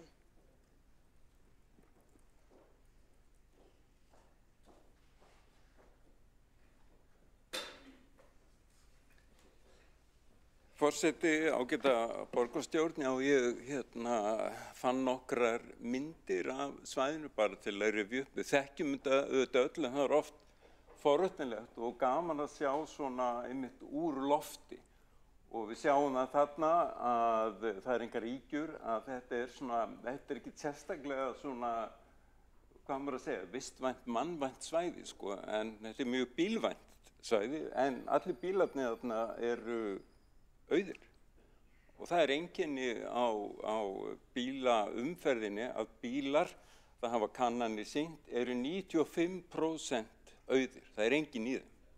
Þannig að það bara 5% tíman sem að fólk að keyra í úr vinnu, í úr skóla, eða verslun eitthvað slíkt. Þannig að það má með nokkuð góðum rökum halda því fram að þetta sé alveg opáslega svona vond landnýting í miðri borg og það mun líka vera þannig að Skeifan einhvern veginn í skjóli, þannig að það svona tiltölulega gott veður þarna miðað við ýmsa aðra staði í borginni og þess vegna alveg þó nokkuð langt síðan að menn og konur fóru að pæli því hvernig hægt að gera þetta svæði mannvænna, líflægra og vistvænna. Og það rétt að bara sýna það kannski aðeins ef við hægt að fletta hérna áfram ef einhver á tækinu hérna, þetta hér, já, ok? Já, þetta svona dæmigert, þetta bara rétt til. En hér sjáum við að því að fyrir allmörgum árum, ég man ekki alveg hvort það eru 10-14 ár síðan, að þá var farið í að gera svokallar rammaskipulag að því það takmarkað í rauninni sem að borgaryfirvöld geta gert því að þau eiga ekki neitt og svo líka dálítið sérstakt þarna í Skeifinu og dálítið einstakt að þarna nánast ekkert borgarland. Þetta allt, í rauninni allt einkalóðir. Þannig að það í rauninni þeir sem að eiga lóðurnar þarna, sem að eiga þá líka göturnar og bílastæðin og þeim ber þá skylda til þess að halda þessu öllu við, fylla upp í hólur og sjá hreinsun og annað slíkt. En allavega, það var farið í heilmikla pælingu það hvernig var hægt að byggja Skeifuna upp án þess að einhvern veginn rífa allt og gera eitthvað sem var allt öðruvísi. Og þið sjáuð á þessari mynd þá ef ég man rétt, sem sagt, appelsínugulu húsin, það eru hérna nýhús, bláu eru held ég þau sem að standa áfram og í þessu rammaskipulagi sem að var samþykkt var lögð mjög mikil áhersla á það að þetta áfram blandað hverfi, eða réttar að setja þetta yrði blandað hverfi, því að það ekki öllu leyti blandað í dag, þarna eingöngu fyrirtækjarekstur og verslanir, skrifstofur og svo framvegis, sko. En meiningin sem sagt að þarna byggist upp íbúðir og þarna verða áfram verslanir og þjónusta og fyrirtæki, það svona bifreiðaverkstæði. Og þið sjáið þarna húsið sem í horninu, þarna, eða ég bendi hér, þið sjáið þekkið það sem upp í horninu, Grænsvarsvegur 1, það hús búið að byggja. Þannig að þetta hefur tekið býsna langan tíma og til að segja ykkur frá því líka að þeir eru komið þarna aðeins lengra meðfram Suðurlandsbrautinni beint á móti Glæsibæ. Þar eru líka komnar fram tillögur uppbyggingu íbúða, talsvert margara íbúða á tveimur lóðum og hér sjáum við aðra mynd af því hvernig hugmyndin að Skeifan líti út og eins og ég segi þetta þegar byrjað með Grensásvegi 1 og í þessu skipulagi þið sjáu kannski þarna fyrir miðri mynd svona torg. Þar lögð mjög mikil áhersla á að þetta verði gott svæði fyrir gangandi vegfarendur. Og þannig að bara til að upplýsa ykkur það hvað stendur til. Og allt í einu að því að það var eins og í mörg ár þá bara væri ekkert að gerast í þessu. En núna þetta farið af stað, en ég vil þó nefna á gatnamótum Ármúla og Grensásvegar stendur til að samþykkja tillögum það að gera þau gatnamót sem eru mjög erfið fótgangandi vegfarendum, miklu mannvænni, miklu betri fyrir fótgangandi vegfarendur og komast þaðan inn á svæðið og eins gatnamótin hérna við Fellsmúla. Þannig ég tek heilshugar undir það sem hér kom fram hjá Frumalanda að þetta afleitt svæði fyrir gangandi vegfarendur, börn og unglinga og alla. En það stendur til bóta og strax næsta sumar verður farið þó nokkrar framkvæmdir á þessum gatnamótum sem ég gat áðan. En takk fyrir tillöguna og ég styð það að henni verið vísað til umhverfis- og skipulagsráðs og við fáum kannski kynningu þar líka. Borgarfulltrúinn hefur lokið við mál sitt, einn hefur óskað eftir því að veita andsvar og það fulltrúinn Sverrir Logi Róbertsson. Forseti, mér langar bara að segja að eins og borgarfulltrúi sýndi okkur hérna að fyrst að eigi að byggja íbúðir í Skeifunni að þá sé bara ennþá mikilvægara að bæta öryggi fólks í Skeifunni þar sem að þá mun vera miklu fleira fólk. Takk fyrir. Fulltrúinn hefur lokið við það að veita andsvar og svarar þá andsvari borgarfulltrúinn Hjálmar Sveinsson. Já, það alveg hárrétt og þar sem að fólk býr, þar koma ósjálfrátt meiri kröfur að það sé öruggt að ganga út á götu, börn og unglingar og allir geti gengið út á götu að þessi keyrt yfir það og geta fólk. Þannig að það mun haldast í hendur. Og þess vegna finnst mér það fagnaðarefni að þarna byrjað að byggja eftir ágætisskipulagi íbúðir, fólk flutt þangað. Þannig að ég held að nú færi hlutirnir að gerast svona nokkur hratt, sko. Borgarfulltrúinn hefur lokið við að svara andsvar og ekki að fleiri óskað eftir því að veita andsvar undir þessa ræðu og þeim þá lokið.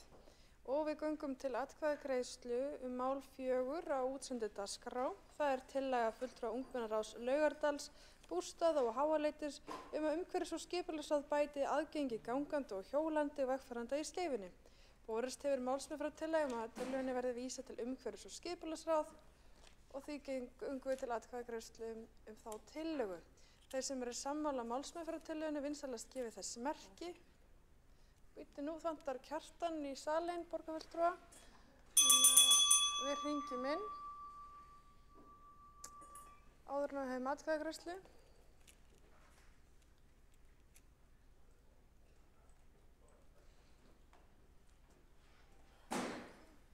Þá salurinn fullmannaður og við getum hafið atkvæðagreiðslu. Þannig að þeir sem eru samþykkir þeirri málsmeðferðartillögu að vísa tillögu 4 á útsendu dagskrá til umhverfis- og skipulagsráð vinsamlegast gefið þess merki. Og það samþykkt með öllum greiddum atkvæðum. Og þá göngum við til liðar 5 á útsendu dagskrá. Það tillaga fulltrúa í ungmennaráði Grafarvog sem að frítt verði í strætó fyrir 18 ára og yngri á höfuðborgarsvæðinu. Og fyrst til að taka til máls fulltrúinn Ragnheiður Ósk Kjartansdóttir.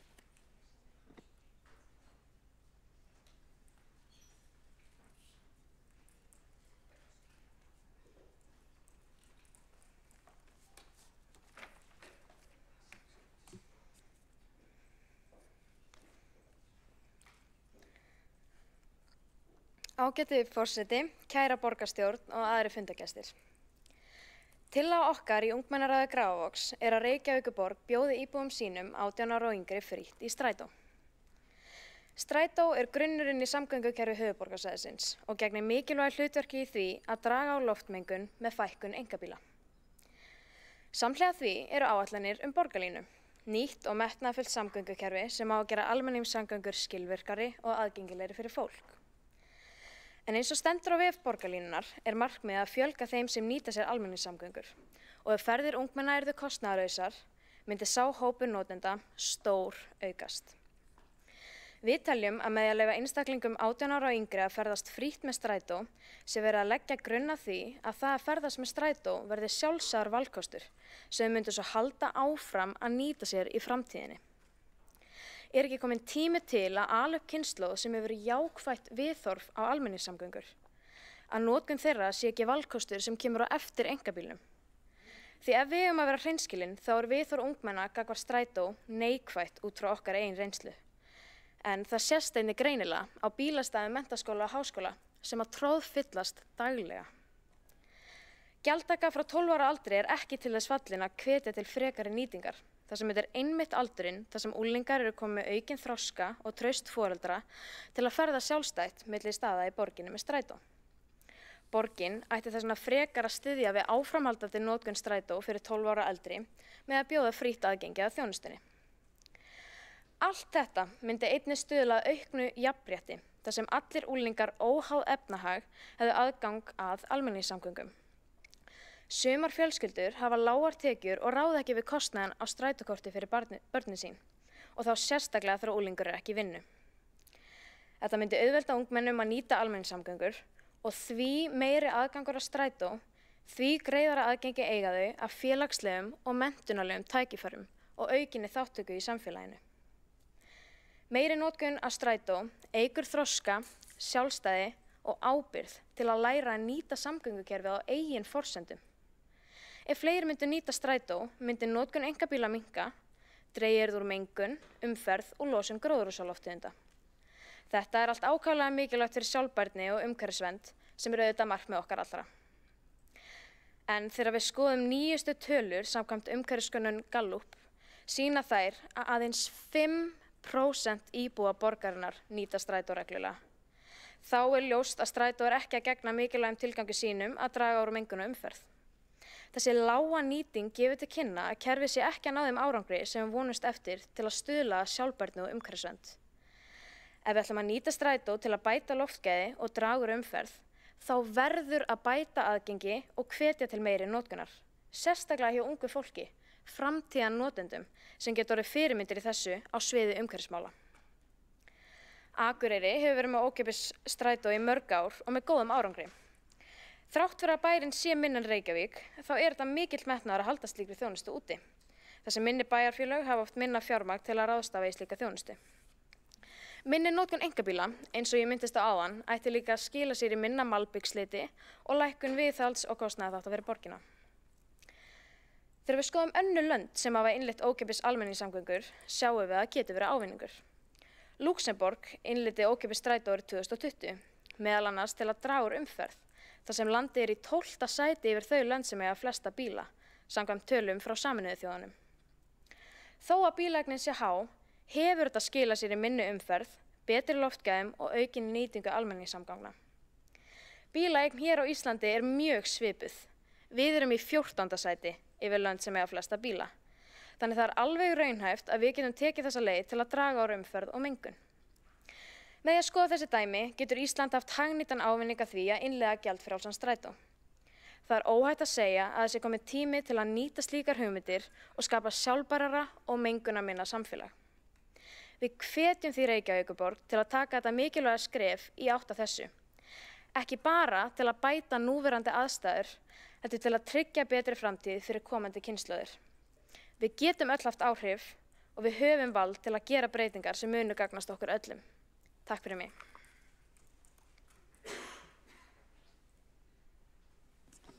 Fulltrúin hefur lokið við mál sitt og næsta mælendaskrá borgarfulltrúin Alessandra Brím.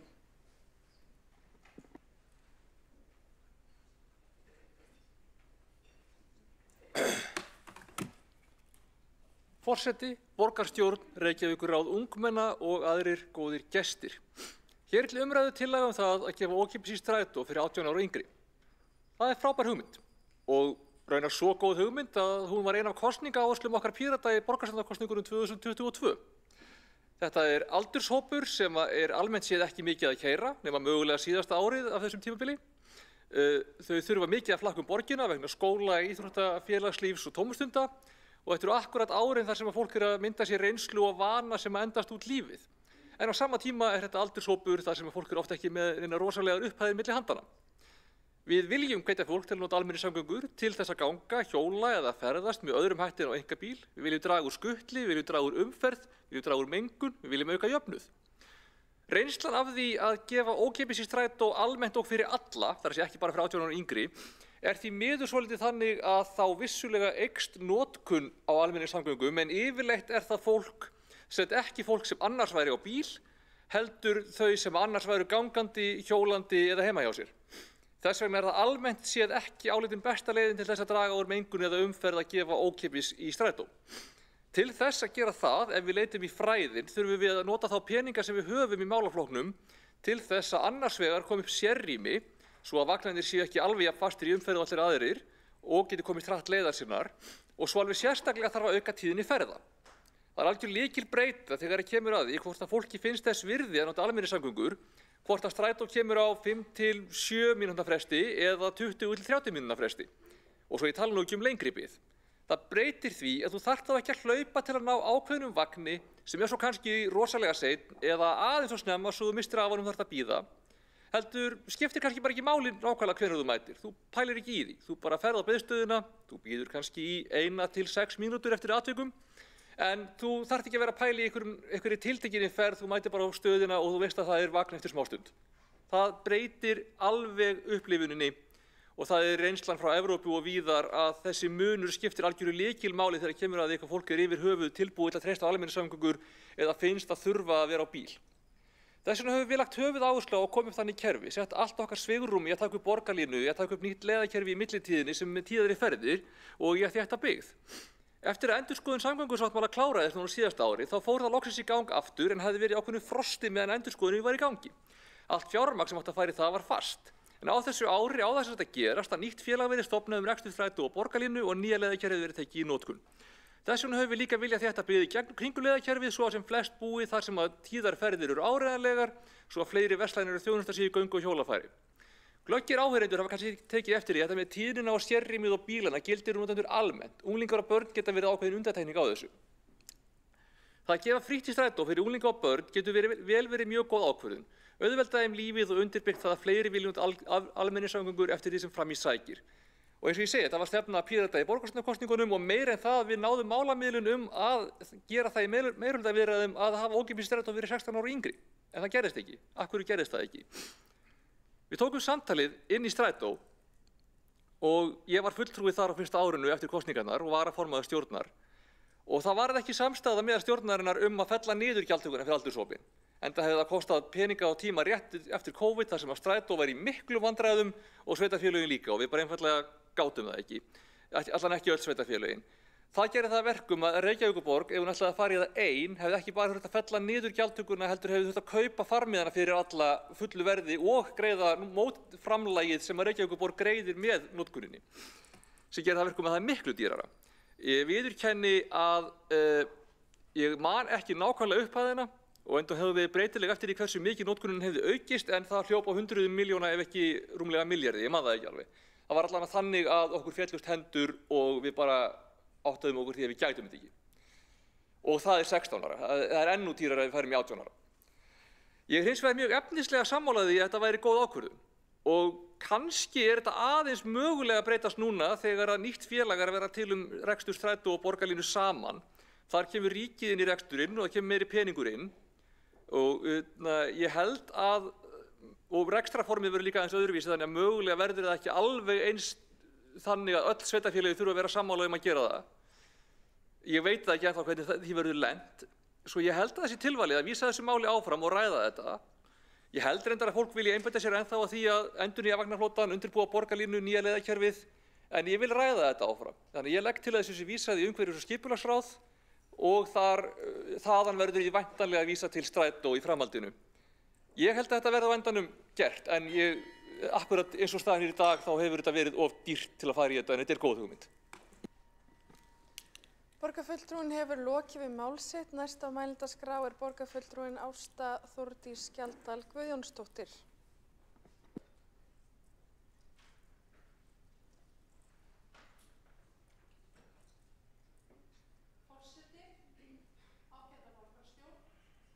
Fulltrúar ungmennaráðs og aðrir áheyrendur. Ég vil byrja á því að þakka Ragnheiði Ósk fyrir þessa mikilvægu tillögu. Hér er að ræða hérna ágætustu tillögu sem að samræmist fullkomlega hugmyndafræði og stefnu Sósíalistaflokks Íslands, enda höfum við talað fyrir því að það eigi ekki að leggja gjöld á börn, bæði þar sem þau hafa ekki tekjur og vegna þess að það getur valdið mismunun eftir efnahag foreldra. Sósíalistar telja að gjaldfrjálsar almenningssamgöngur skapi meiri innbyrðis jöfnuð og dragi úr þörf fyrir síaukna bifreiðaeign á höfuðborgarsvæðinu. Börn og ungmenni á aldrinum 12 til 18 ára eru háð almenningssamgöngum til að komast á milli heimilis og skóla, til að fara á milli skóla, til að komast í tómstundir og til að hittast þvert á hverfi. Og eykur það sjálfstæði þeirra að geta ferðast í öruggu umhverfi. Við teljum að það sé á ábyrgð borgarinnar að tryggja að hvoru tveggja sé til staðar. Það að þau geti ferðast á milli staða án fjárhagslegrar mismununar og að þau geti ferðast í öruggu umhverfi. Slíkri tillögu fylgir sjálfsögðu kostnaður, en eins og við höfum bent á að þá höfum við tækifæri til að auka tekjur borgarsjóðs á móti því. Þar má nefna að það er hægt að draga tilbaka fasteignaskattslækkanir og fyrirtæki, auk þess sem að við erum öflugir talsmenn þess að ríkasta fólkinu í borginni sé gert að greiða útsvar á fjármagnstekjur og greiða þannig til borgarinnar eins og aðri fyrir þá þjónustu sem að þeir nýta sér til jafns við aðra. Í þriðja lagi mætti skoða að draga úr launahækkunum borgarfulltrúa, en á meðan almenn laun í samfélaginu taka ekki sjálfvirkum hækkunum, ættu launin okkar ekki að gera það heldur. Þannig teljum við að ójöfnuðurinn sé óvinur samfélagsins í heild, þó að hann bitni fyrst og fremst á einstaklingum úr jaðarsettum hópum. Takk fyrir.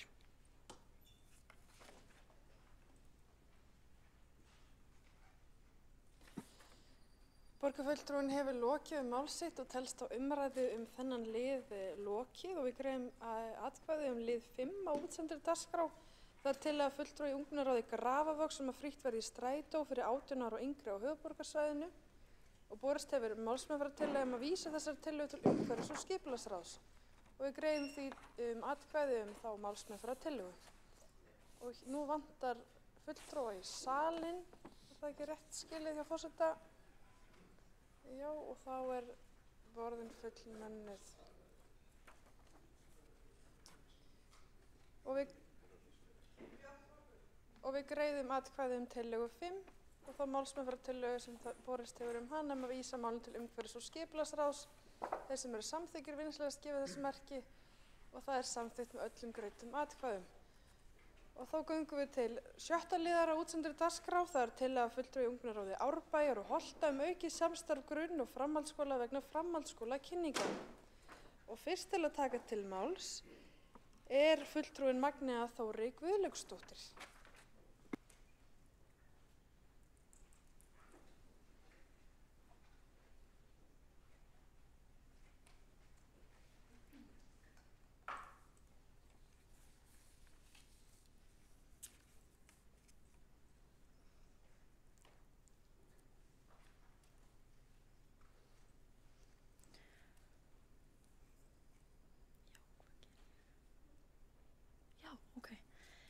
Kæri forseti borgarstjórnar, borgarfulltrúar og aðrir gestir. Ég heiti Magnea Þórey Guðlaugsdóttir og er fulltrúi ungmennaráðs Árbæjar og Holta. Ungmenni eru ósátt við takmarka framboð framhaldsskólakynninga og hversu seint þær eru haldnar. Fyrstu kynningarnar hefjast ekki fyrir voran. Ég og samnemendur mínir sem erum að útskrifast núna eftir 4 mánuði erum varla búin að fá neina kynningu. Við í ungmennaráði Árbæjar og Holta ræddum við námsráðgjafa í okkar skólum hvernig framhaldsskólakynningum er háttað innan grunnskóla okkar hverfa. Og komst að því að aðalnámskrá er alls ekki nógu skýr starf námsráðgjafa þegar kemur að framhaldsskólakynningum. Fram kemur í 2. grein 15. kafla aðalnámskrár grunnskóla sem lesin er með leyfi forseta að Í grunnskóla skulu nemendur fá trausta náms- og starfsráðgjöf sem auðveldar þeim að velja nám við hæfi. Sveitarfélög koma á samstarfi grunn- og framhaldsskóla. Það samstarf sameiginleg ábyrgð skólastjóra grunnskóla og skólameistara framhaldsskóla.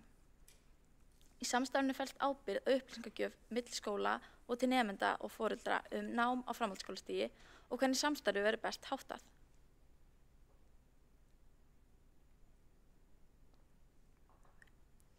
Grunnskóla gefa mismunandi upplýsingar háð þekkingu námsráðgjafa í hverjum skóla fyrir sig þegar kemur á framhaldsskólakenningum sem dregur úr samræmi grunnskólana.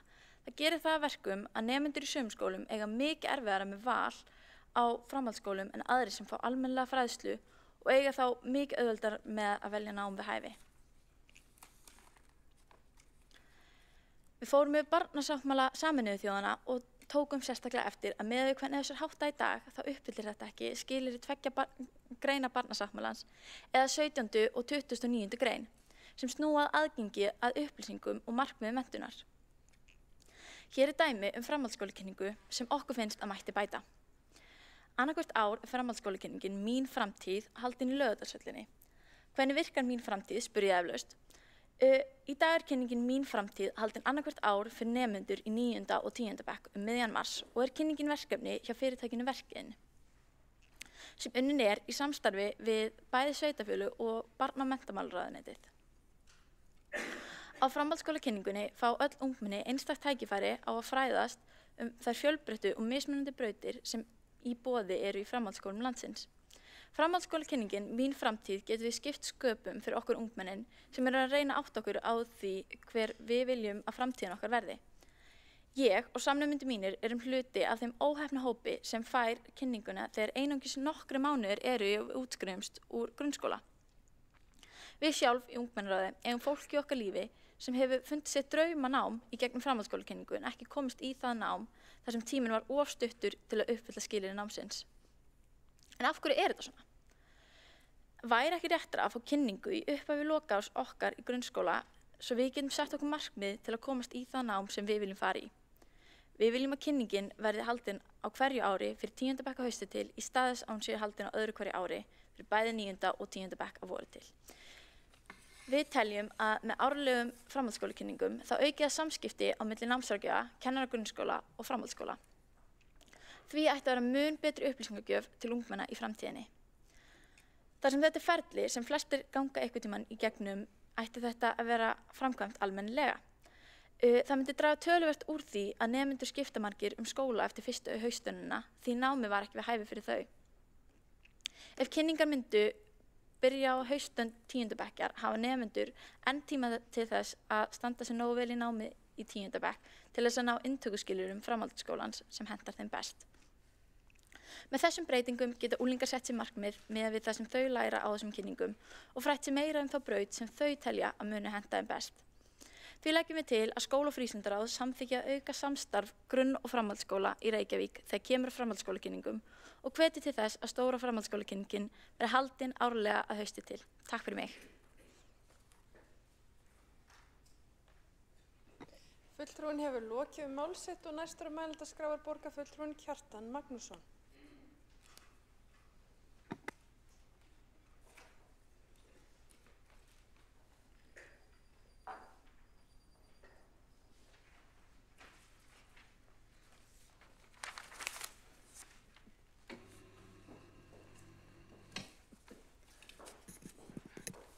Forseti, góðir borgarfulltrúar, ég vil þakka kærlega fyrir komu ungmennaráðsleiðina hingað í dag og þennan fund. Það er alltaf þannig að maður lærir mjög mikið af því að hlusta á ungmennaráðsleiða, koma hér og ræða sín hugðarefni og víst er að margar tillögur sem hafa verið fluttar á þessum fundum hafa verið mjög þarfar. Það er hins vegar því miður þá er það oft þannig að það ná ekki fram að ganga og tekur að miskusti tíma. Ég man eftir í 2021 þá fjallaði einn tillagan það að það yrði staðið betur að því að framfylgja tillögunum í borgarkerfinu en þær þyrfti ekki að bíða jafn lengi eins og þær höfðu þá gert til að fá afgreiðslu nefnda og ráða. Ég er ekki viss að sú tillaga hafi gengið til dæmis eftir því að í á síðasta umhverfis- og skipulagsársfundi þá vorum við að taka fyrir tvær eiginlega næstu því áskamlar tillögur einmitt frá fundunum í fyrra og sem náðu, já, önnur var felld með atkvæða meirihlutans gegn tillögum okkar sjálfstæðismanna en hinni var vísað áfram til meðferðar. En hér liggur fyrir mjög góð tillaga. Magnúð Þóreyjar Guðlustóttur frá Ungmennaráði Árbæjar og Holta varð aukið samstarf grunn- og framhaldsskóla vegna framhaldsskóla kynninga. Ég viss að borgin getur bætt sig í þessu og ég man ekki eftir að sé þessa tillögu áður, hins vegar tillögunum fjármálalæsið hef ég séð oft áður og leiðilegt að eins oft og svo tillaga hefur verið flutt hér í borgarstjórn þá skuli þá vera grunnskólanemar sem fara í gegnum allan grunnskólan ás að fá kennslu í því. En hér ætti að vera tillaga sem ætti að vera nokkuð auðvelt að hrinda í framkvæmd og ég tek undir það að framhaldsskóla kynningar þurfa ekki að vera bundnar endilega við tíundu bekkinga og það er hægt að gera margt í þessu skyni að þetta má byrja áður í skólakjörum erlendis. Held ég að kynning á framhaldsskólum byrji oft áður en nemendur fara í síðasta bekkin og það má hugsa sér að þetta sé eitthvað sem framhaldsskólanemar séu virkaðir meira í. Þeir komi jafnvel í grunnskólan, framhaldsskólanemar, jafnvel háskólanemar og kynni sín fög til þess að hjálpa grunnskólanemendum að gera upp hug sinn til þess að mikilvæga máls sem að velja sér framhaldsskóla. Þannig að ég held að það sé sjálfsagt að samþykkja þessa tillögu og auka þetta samstarf til muna. Ég velti líka fyrir mér, þegar ég var í grunnskóla þá var mjög algengt að við færum í starfskynningu. Síðasta veturinn í grunnskóla starfskynningu þá oft í þá grein sem við kannski gátum síðan hugsa okkur að starfa við. Ég man að ég fór á starfskynningu á dagblaðið Þjóðviljan, hafði gaman að því. Annar borgarfulltrúi hér í salnum fór í starfskynningu til Alþingis og þetta upplýst okkur örugglega eitthvað betur þessa vinnustaði og þessa atvinnugrein sem þeir störfið í og ég veit ekki hvernig það er núna, það verið gaman að vita það og ég held að ef að starfskynningar sem þessar hafa dottið upp fyrir eða þeim hefur verið hætt þá held ég að það væri ágætt að endurvekja þær. Nú, almennt vil ég segja þessar tillögur að mér líst vel á þær en vil nefna svona út frá pólitíkinni í stóra sammenningunni og eins og Helgi Ás Gretarsson borgarfulltrúi kom inn á hér áðan, það sem skiptir mjög miklu máli þegar við erum að reka borgin frá degi til dags að reyna að láta enda ná saman. Það hefur ekki tekist undanfarin ár og eiginlega undanfarin áratug, þannig að Reykjavíkurborg hefur safnað skuldum og skuldir samstæðu borgarinnar voru 527 milljarðar núna áramótin síðustu áramót og stefni að vera hækkun 30 milljarðar árun og vera 558 milljarðar og þetta er eitthvað sem er sjálfsagt að vekja athygli ykkar á því að þið munuð ekki bara erfa landið, þið munuð líka erfa skuldirnar. Rekstur borgarinnar er algjörlega ósjálfbær og við hér í borgarstjórn erum að reka borgina með óarbærum hætti, það er ekki afgangur, það er hlaðið upp skuldum og bara ábending að það sem skiptir ykkur auðvitað máli því að þeir eru skattgreiðendur framtíðarinnar er það að þetta sök sem vikist hér í borgarstjórn núna á skuldasöfnun mun auðvitað koma í hausinn á ykkur þegar þið farið að vinna og skila tekjum í ríkissjóð og borgarsjóð því að þið endið auðvitað á því að borga allar þessar skuldir. Takk fyrir.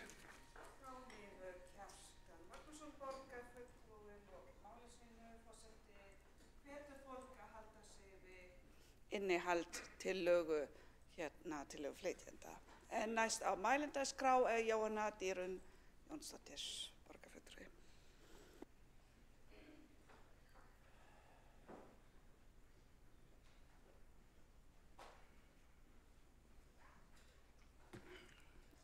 Forseti, ágætu fulltrúar ungmennaráða, fulltrúar borgarstjórnar og aðrir gestir. Ég heiti Jóhanna Dýrun, er fulltrúi Viðreisnar. Mér langaði bara að ræða þessa góðu tillögu framhaldsskólakynningar. þakka Magnúði Þóri fulltrúa ungmennaráði Árbæjar og Holta fyrir að setja þetta á dagskrá. Val á framhaldsskóla ætti að standa öllum jafnt. Í dag, eins og Magnea fulltrúi ungmennaráðs Árbæjar og Holta nefndi, það í höndum námsráðgjafa á hverjum stað.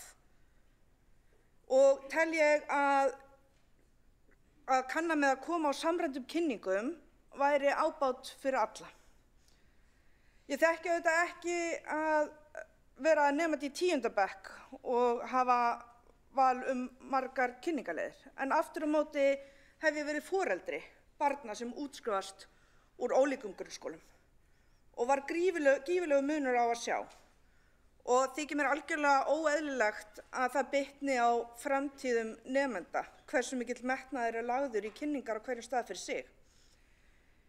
Við búum í landi þar sem við höfum kosti á að velja fjölbreyttar leiðir í námi, hvort sem við höldum okkur innan höfuðborgarsvæðisins eða horfum til landsins allt, og tel ég að árlegur kynningadagur yrði öllum til bóta.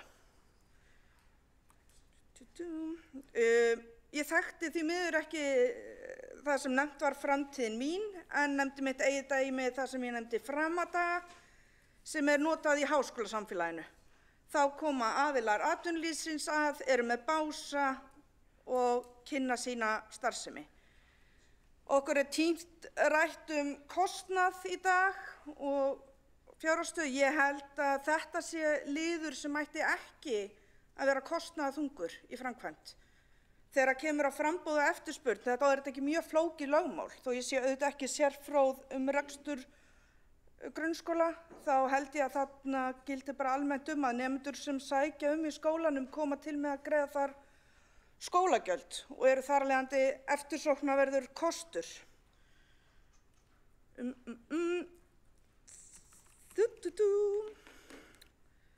Herðu, ég legg því til að málinu verði vísað til skóla- og frístundasviðs til frekari umræðna. Þar hafði kost á að vinna tillöguna áfram með sín bæði lausn nemenda og skólaumhverfisins. Með góðum kynningum sem þessum getum við elt ungt fólk, minnkað brottnám úr framhaldsskólum og haft áhrif á okkar samfélag inn í framtíðina. Bara takk fyrir.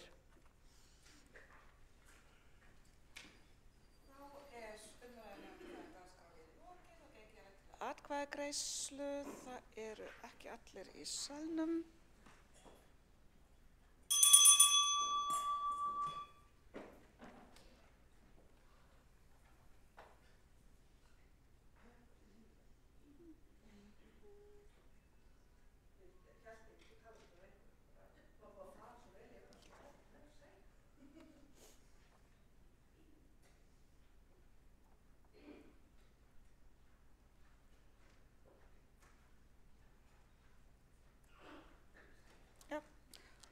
Og þá liggur fyrir málsmeðferðar tillögum að vísa þessari tillögu til skóla- og frístundaráðs, þeir sem samþykkja tillöguna, forseti ekki en gefur. Já, þá þetta samþykkt með öllum greiddum atkvæðum og gengið til næsta máls á dagskrá sem tillaga fulltrúa í ungmennaráð Vesturbæjar, miðborgar og Hlíða að húsnæði félagsmiðstöðvar samræmist viðmiðum og stefnum Reykjavíkurborgar. Forseti býst innilega afsökunar, bara hoppaði yfir dagskrálið. Það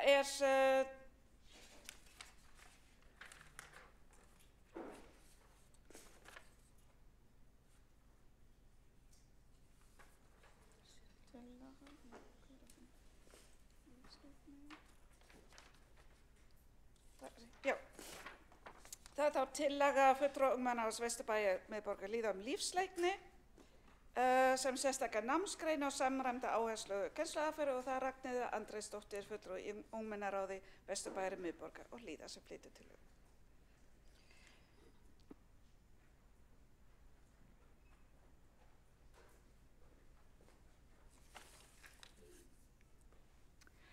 Forseti borgarstjórnar, borgarstjórir, borgarfulltrúar, fulltrúar Reykjavíkurráðs, ungmenna og aðrir gestir. Við í ungmennaráði Vesturbæjar, miðborgar og Hlíða Óskum eftir að borgarstjórn beiti sér fyrir því að endurskoða kennslu lífsleikna í grunnskólum borgarinnar og beiti sér fyrir því að lögð verði meira áhersla á lífsleikni sem sér námsgrein en ekki undir hatti samfélagsgreina eins og hún er nú. Okkur finnst vanta að það séu skýr viðmið hvernig skuli kenna lífsleikni svo hægt sé að tryggja það að öll börn borgarinnar fá sömu þekkingu óháð því í hvaða skóla þau eru í og að við séum öll með sama veganesti út í lífið þegar við ljúkum grunnskóla. Árið 2013 var lífsleikni felld undir samfélagsgreinar í aðalnámskrá grunnskóla, en fram að því var hún kennd sem sérnámsgrein allt frá árinu 1999. Við þessu breytingu finnst okkur lífsleikni hafa fengið töluvert minna vægi en aðra þætti samfélagsgreina og sums staðar jafnvel gleymt sem áherslustætti í kennslu samfélagsfræði. Kæra borgarstjórn, við viljum fara aftur til fortíða, til ársins 1999 og gera lífsleikni að sjálfstæðari námsgrein og stuðla að því að skólar sendu ungt fólk vel upplýst og vel menntað út í þennan flókna heimi sem hálffullorðið fólk. Með betra skilningi og virðingu fyrir mannréttindum úti heima og þeirra réttindum hér heima. Að þekkja sig sjálf betur til að geta hlúð af sjálfum sér og öðrum í framtíðinni. Að ungmenni hafi vitneskju, hæfileika og tólun til að þróa sig sjálf andlega og líkamlega. Svo hverju hættinu við að hún sé undir samfélagsfræði? Hættir á að lífsleikni gleymist eða mæti áfgangi. Við höfum heyrt dæmisögu frá jafnöldrum okkar að lífsleiknitímar sem séu bíómyndatímar eða þeir séu notað til að vinna upp efni úr öðrum fögum. Ef kennari hefðu skýr viðmið hvað sem þau þurftu að komast yfir á anninu væri strax líklegra að lífsleiknitíma væri nýtt eins og þeir voru upphaflega hugsaðir. Okkur finnst ósanngjarnt að sumi jafnaldrar okkar fá að læra það sem þau þurfa til að sjálfstæða velverki sínu lífi, að meðan aðrir geta sagt að þau hafa séð allt Monty Python-efni sem einum kennari fannst svo fyndið. Í þessum síbreytilega heimi finnst okkur mikilvægt að við getum fræst og skipta skoðunum við kennarana og jafnaldra okkar málefni dagsins ásamt mikilvægri fræðslu fjölbreytileikan, fordóma, geðheilbrigði, kynbundið ofbeldi, kynfræðslu, fjármálafræðslu, öryggi á samfélagsmiðlum, fjölmiðlalæsi og margt fleira. Rasísk ummæli ungmenna hafa varla farið fram hjá neinum og auknir fordóma gegn hinsegin fólki ekki heldur, en mörg ungmenni virðast ekki skilja alvöru orða sína og halda að það megi fela sig á bakvið að þetta sé allt grín. Fordómar stafa yfirleitt af fáfræði og teljum við að ástandið gæti orðið mun betra með reglulegri fræðslu eins og í lífsleiknitímum þar sem hægt að ná til allra ungmenna og þau geti átt í góðum samræðum við jafnaldra og kennarar sínum þessa málefni. Eins og þið heyrið ástæðunar fyrir bættri lífsleikni kennslu margar, en lykillinn að gera lífsleikni að sjálfstæðri námsgrein á ný. Ég þakka áheyrn og gott hljóð.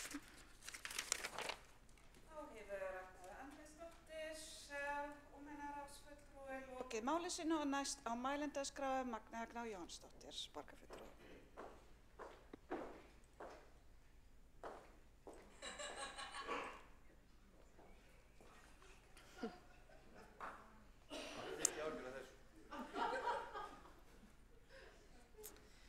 Forseti, ágæta borgarstjórn, kæru Reykjavíkurráðs fulltrúar og aðrir áheyrendur.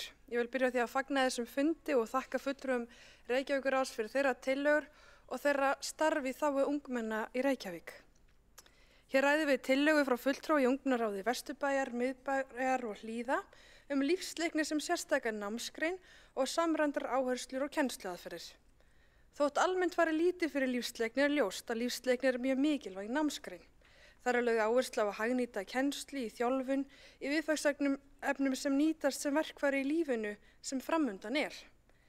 Lífsleikni samkvæmt Alþjóða heilbrigðismálastofnuninni með leyfi forseta tilvitnun hefst geta til þess að laga sig að mismunandi aðstæðum og breyta á jákvæðan hátt.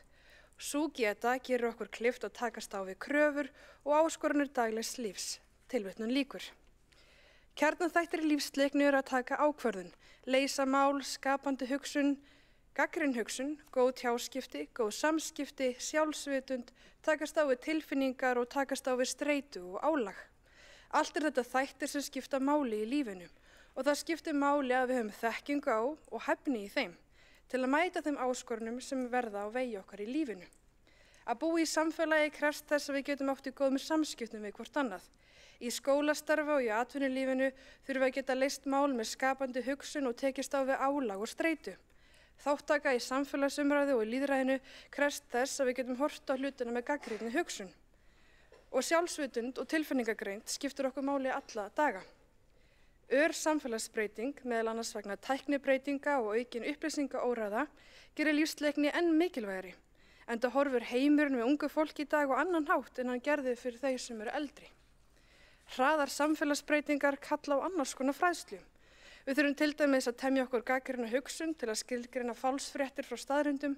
Aukin tæknivæðing mun sennilega þýða af mörg störf sem til í dag verða ekki til í framtíðinni. Og þá reynir á skapandi hugsun og lausnamiða nálgun til að mæta breyttum heimi og breyttu atvinnulífi. Til að mæta áskorunum framtíðarinnar tel ég mikilvægt að við hugum vel að menntamálum og við eflum skapandi skólastarf, tækni og frumkvöðlamennt og lífsleikni. Fyrir nokkrum árum starfaði ég í alþjóðlegum skóla í Tælandi og þar komst ég í kynni við hugleiðslu og núvitund sem hluta hefðbundnu skólastarfi. Það hugleiddu börn frá 18 mánaða aldri til 18 ára aldurs í upphafi hverrar kennslustundar og markmiðið var að núllstilla hugann og staðsetja þau í kennslustundin eftir að hafa verið leik í frímundum eða í annarri kennslustund. Þar var líka unnið markmið með því að bæta tilfinningagreind og félagsfærni barna. En rannsóknir sýna í þeim skólum þar sem félags- og tilfinningagreind hefur verið innleidd inn í skólastarfið hefur árangurinn leitt til betri námsárangurs, færri hegðunarörðugleika, betri líkamleg og andleg veljan og betri spætt samskipti milli félaga og innan fjölskyldna. Þetta tel ég mikilvægt til innleiðingar í auknum mæli í íslensk skólastarf, meðal annars vegna þess að félagsfærni íslenskra barna mælir samkvæmt nýlegri skýrslu UNICEF lægst í Evrópu. Það sem meira er að markviss vinna í tilfinningagreind og félagsfærni veitir okkur tæki og tól til að bregðast betur við tilfinningum á viðeigandi hátt og ná betur stjórn á aðstæðum. Því öll munum við ganga í gegnum erfiðleika í lífinu og þurfum að díla við þá. Það skiptir máli að þjálfa hugan rétt eins og líkamann. Ég veit vel að lífsleiknikennsla er á mörgum stöðum mjög metnaðarfull, en ég tel óásættanlegt að lífsleiknikennsla fari oft einungis eftir metnaði og skilningi kennara. Lífsleikni á að vera kennd á markvissan og samræmdan hátt í öllum skólum borgarinnar. Að lokum vil ég taka undir með tillöguflytjanda mikilvægt þess að ungt fólk fái að máta hvað er kennt í lífsleikni í samstarfi við kennara. Enda er fæið dýrmætt tól til að tækla málefni líðandi stundar og ungt fólk er best til þess fallið að meta hvaða mál brennur á þeirra kynslóð. Við þurfum að þjálfa lífsleikni, þjálfa gagnrýna hugsun, spyrja erfiðra spurninga og þjálfa okkur upp í, með leyfi forseta, life skills, sem á notfæra sér í flestu sem framundan er. Því legg ég til að umræddir tillögu verði vísað til skóla- og frístundaráðs til frekari umfjöllunar.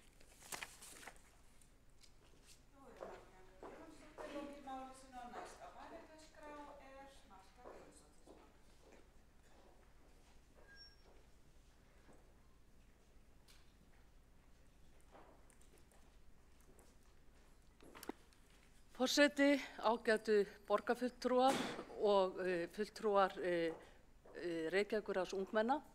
Ég vil byrja á því að taka undir með borgarstjóranum okkar, Einari Þorsteinsyni, að þetta er mjög skemmtilegur fundur sem við borgarfulltrúar tökum þátt í. Því að hér koma metnaðarfullar tillögur á færibandi á hverju einasta ári. En ég vil byrja á að þakka tillöguflytjanda Ragnheiði Andrésdóttur fyrir metnaðarfulla og góða tillögu. Og það er ánægjulegt að unga fólkið átti sig á mikilvægi lífsleikni náms og kalli sjálft á að námið verði markvissara og formfest í sérstakri námsgrein sem yrði liður í því að gera náminu í lífsleikni hærra undir höfði. Þegar að lífsleiknikennslan var upphaflega sett inn í aðalnámskrá höfðu skólarnir sjálfir sjálfræði það hvort að þetta væri kennt með öðrum námsgreinum eða væri sérstök námsgrein í skólunum. Þannig að lífsleiknikennslan hefur verið útfærð á mismunandi hátt í grunnskólum borgarinnar til áranna. Vissulega er margt sem snertir lífsleikni sem er tekið fyrir í öðrum námsgreinum, En með því að skilgreina námið í sérnámsgrein er hægt að samræma námið betur, fara dýpra í námsefnið og það gefst meiri tími til að ræða viðfangsefnin betur og skoða þau með gagnrýnum og uppbyggilegum hætti. Og ekki síst að bregðast við nýjum áskorunum í síbreytilegum heimi. Mikilvægt er að í boði sé gott fjölbreytt námsefni sem skólarnir geta nýtt sér og þá er mikilvægt að námsefni mæti kröfum samtímans á hverjum tíma og sé í sífelldri endurskoðun og þróun í takt við breytingar í samfélaginu og tækninýjungar. Lífsleiknin á að nýtast nemendum í nútíð og framtíð og þeir eiga að vera í stakk búnir til að takast á við samfélagslegar áskoranir og taka þátt í mótun og þróun samfélagsins. Til að tryggja betur hæfni nemenda til þess er nauðsynlegt að skerpa á kennslu í lífsleikni og skerpa á grunnþáttum aðalnámskrárinnar. Sem að snýst að nemendur séu læsir á samfélagið, menningu, umhverfi og þeir læri að byggja sig upp andlega og líkamlega, að bjarga sér í samfélaginu og vinna með öðrum. Grunnþættirnir snúast einnig framtíðarsýn og getu og vilja til að hafa áhrif og taka virkan þátt í að viðhalda samfélaginu sínu, breyta því og þróa það. En það er einmitt það sem þið eru að gera hér í dag, kæru fulltrúar ungmennaráðs, með tillöguflutningi ykkar, að hafa áhrif á þróun samfélagsins. Og það er óskandi að tillagan hljóti brautargengi og ég mun svo sannarlega styðja framgang hennar þegar að hún kemur til afgreiðslu í skóla- og frístundaráði. Takk fyrir.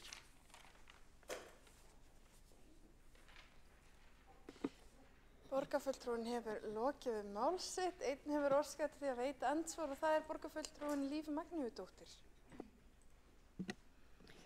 Já, ágæti forseti, það er þetta kveðið á það í aðalnámskrá grunnskóla sem að núna er í gildi að lífsleikni, að skólar geti strangt til tekið ákveðið hvort að lífsleikni sé kennd sem sérstakt fag eða fléttað inn í eitthvað annað. Og skólar taki þá sjálfstæða ákvörðun það og birti það í skólanámskráni. Þannig að það væri eiginlega gerbreyting ef að Reykjavíkurborg myndi skikka alla skólana til þess að gera eitthvað eitt í trássi við aðalnámskrá grunnskóla. En ég get glatt ykkur með því að aðalnámskrá grunnskóla er nú í endurskoðun, þannig að við getum kannski búist við öðruvísi fyrirkomulagi í framtíðinni.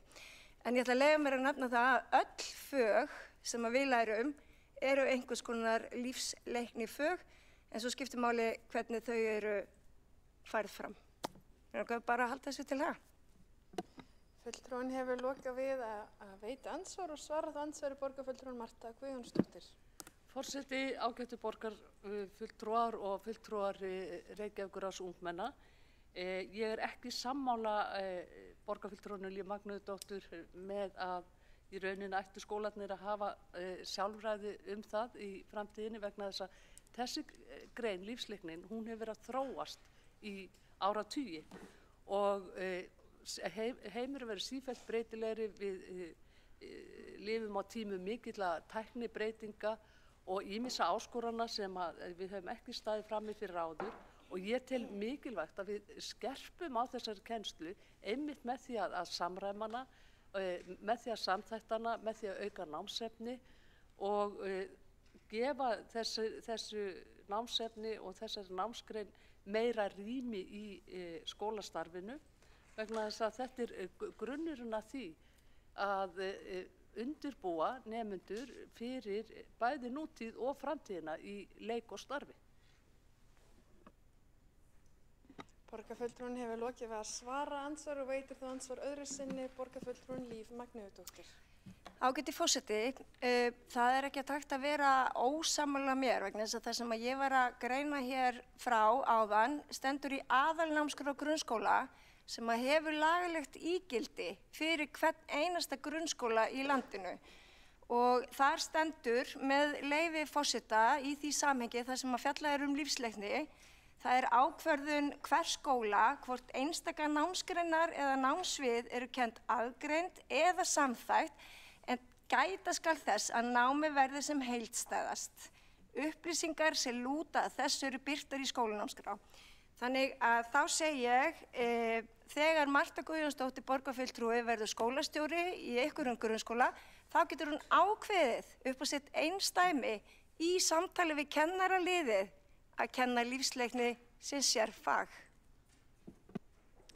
Borgarfulltrúin hefur lokið við að veita andsvar öðru sinni og svara þá andsvar öðru sinni borgarfulltrúin Marta Guðjónsdóttir. Forseti, ágætu borgarfulltrúar og fulltrúar Reykjavíkurráðs ungmenna. Mér er fullkunnugt það hvernig staðan er núna að skólar hafa sjálfræði það hvort þetta er kennt sem sér námsgrein eða samþætt með öðrum námsgreinum. En hér liggur fyrir tillaga og það sem mér finnst vera svo gott við þessa tillögu er að það eru ungmenni sjálf sem er að leggja hana til. Við erum ekki hérna fullorðna fólki að segja þeim hvernig námstilhugun í skólanum sé best fyrir komið í þessari námsgrein. Og þetta er ákall frá unga fólkinu og ég styð þetta ákall vegna þess að það er alveg augljóst mál og það kom fram hérna hjá tillögu flytjanda að þau vilja hafa auki rými og þau vilja geta rætt mál sem að lífsleikni tekur á mun meira. Borgarfulltrúin hefur lokið við að svara andsvarari sinni. Forseti minnir borgarfulltrú að tjá sig ekki nema með leyfi forseta. En þá er umræðu mál 7 á útsendingu dagskrá lokið. Og við göngum til atkvæðagreiðslu og hér er fullmannaður salur. Það er tillaga 7, fulltrúa í ungmennaráði Vesturbæjar, miðborgar og Hlíða lífsleikni sem sérstaka námsgrein og samræmdar áherslur og kennsluaðferðir. Borast hefur málsmeðferðartillaga að vísa þessari tillögu til skóla- og frístundaráðs og greiðum við þá atkvæði þá málsmeðferðartillögum. Þeir sem eru samþykkir vinsamlegast gefa þessi merki og það er samþykkt með öllum greiddum atkvæðum. Og þá göngum við til síðustu tillögunar hér á dagskrá. Það er liður 8, tillaga fulltrúa í ungmennaráði Vesturbæjar, miðborgar og Hlíða að húsnæði félagsmiðstöðvar samræmist viðmiðum og stefnum Reykjavíkurborgar. Og tekur þá til máls Ísgerður Esja Nóadóttir, fulltrúi í ungmennaráði Vesturbæjar, miðborgar og Hlíða.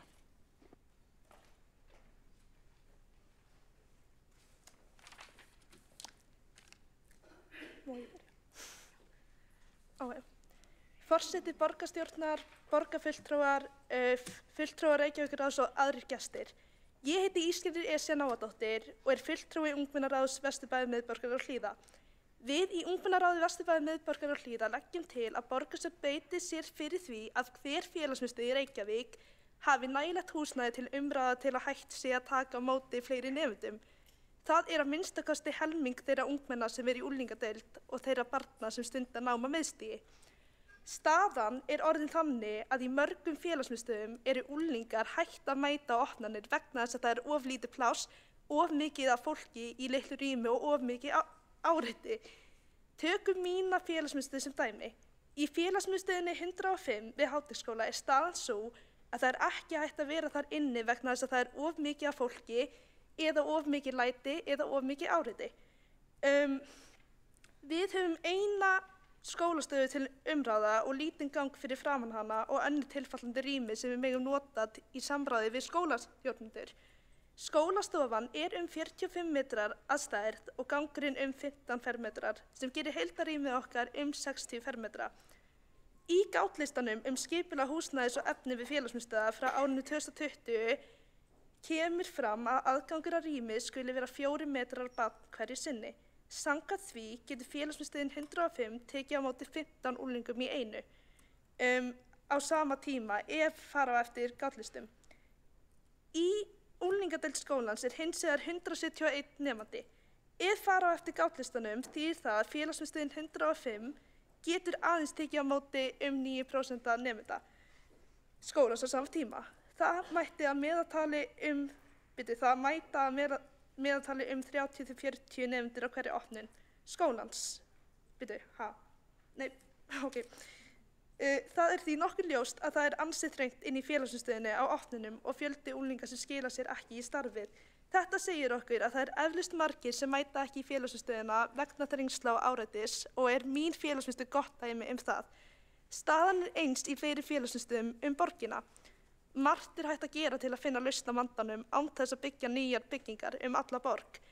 Margir skólar eru mjög hjálplegir við að lána félagsmiðstöðvum rými en til að jafna gangi yfir öll þá þarf eins konar fyrirmæli frá toppnum ykkur kæra borgarstjórn að tryggja það að hver félagsmiðstöð hafi nægt rými til að umráða sem aðgengilegt öllum og tekur mið að útgefnum gátlista sem minnst var á áðan.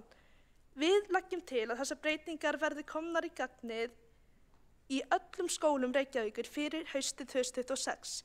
Við teljum að þátttaka ungmenna í félagsmiðstöðvastarfi eigi eftir að aukast ef rými fyrir öll og tekið tillit til ólíkra þarfa þeirra einstaklinga sem félagsmiðstöðvar sækja. Það til mikils að vinna að sem flest ungmenni taki þátt í starfseminni. Það hlutverk félagsmiðstöðva að efla og styrkja heilsu og velferð unglinga, hlúa að verndandi þáttum og lágmarka áhrif áhættu þátta í umhverfinu. Áhersla lögð á að vinna með sjálfsmynd, umhyggju, félagsfærni, virkni og þátttöku. Félagsmiðstöðvar gera ungmennum sem standa höllum fæti oft gott, börn sem eiga ekki vini eignast þar oft vini. Meira húsnæðisrými mun líka hafa jákvæð áhrif á starfsfólk sem getur dreift sér betur og eflt hópastarf og svo framvegis. Þessar breytingar munu nýtast þeim sem þurfa ró og næði sérstaklega vel. Við í ungmennaráðinu viljum koma að borðinu og fá tækifæri til að ræða þessi mál við borgaryfirvöld. Okkur finnst mikilvægt að það sé rætt við okkur þær breytingar sem þarf að gera á húsnæði í hverri félagsmiðstöð og viljum gjarnan vera með í ákvarðanatökuferlinu. Ég þakka áheyrnina mína og takk fyrir mig.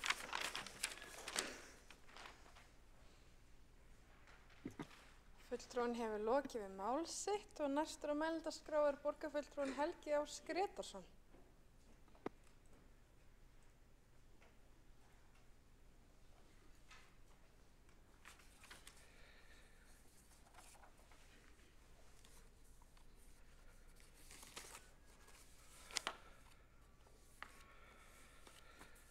Forseti, ágæta borgarstjórn, ég vil þakka fyrir þennan tillöguflutning og áður en ég gleymi því af því að klukkan núna margt og við erum búin að vera lengi og reynslan yfirleitt svo að fólk verður þá svolítið þreytt og gerir mistök. Áður en ég gleymi því þá ætla ég að koma með þá málsmeðferðartillögu að þessi tillaga fulltrúa ungmennaráði Vesturbæjar, miðborgar og Hlíða að húsnæði félagsmiðstöðva samræmist viðmiðum og stefnu Reykjavíkurborgar verði sem sagt vísað til skóla- og frístundaráðs. Það var mjög athyglisvert að heyra hana Ísgerði Esju Nóadóttur, fulltrúa í ungmennaráðinu á Vesturbæ og miðborg og Hlíða að útlista aðstæðum í félagsmiðstöðvum. Aðstæður félagsmiðstöðva hérna í borginni eru misjafnar með þær upplýsingar sem ég hef. Svo vill til að á þessu kjörtímabili þá var settur á laggirnar stýrihópur sem varðaði samnýtingu skóla- og frístundahúsnæðis og ég sat í honum. Og þá spyrja kannski margir hérna fulltrúar í Reykjavíkurráði ungmenna hvað stýrihópur? Stýrihópur þá hópur sem samansettur af kjörnum fulltrúum. Starfshópur hins vegar, það þá hópur sem embættismenn eru. Sko vegna þess að það eitt sem þið þurfum að læra í pólitík að rangalar embættismannakerfisins og stjórnmálakerfisins geta verið ansi miklir og flóknir. Og sem sagt í þessari vinnu sem ég tók þátt í varðandi samnýtingu skóla- og frístundahúsnæðis að þá var meðal annars verið að greina aðstæðu hvers grunnskóla í borginni fyrir sig og hvort að meðal annars félagsmiðstöðvar væru í sér húsnæði. Svo sem sagt þessi stýrihópur skilaði af sér En það sem sagt mikið skjal sem að þið vísið til sem að heitir Stefna Reykjavíkurborgar byggingar fyrir skóla og frístundastarf. Og ef að sú stefna lesin að þá mikið af fallegum og háflegum orðum og góðum myndum. En auðvitað það svo að veruleikinn sko fyrir starfsmenn og nemendur getur verið annar. Þannig ég held að í ljósi alls þessa þá sé mjög ánægjulegt að þessi tillaga hafi verið lögð fram og að það sé eðlilegt að fagráðið taki hana til frekari umfjöllunar vegna þess að hún að benda þá meðal annars á að ungmennin sjálf upplifa að eitt að hafa skrifað á blað einhverjar stefnur og einhverjar sýn og svo hver veruleikinn frá degi til dags. Og þess vegna mjög þarft að fá umræðu þetta og hversu mikilvægt þetta fyrir ykkar félagslíf. Og ég þakka þannig fyrir tillöguna. Borgarfulltrúinn hefur lokið máls sitt. Næsta mælendaskrá borgarfulltrúin Ásta Björg Björgvinsdóttir.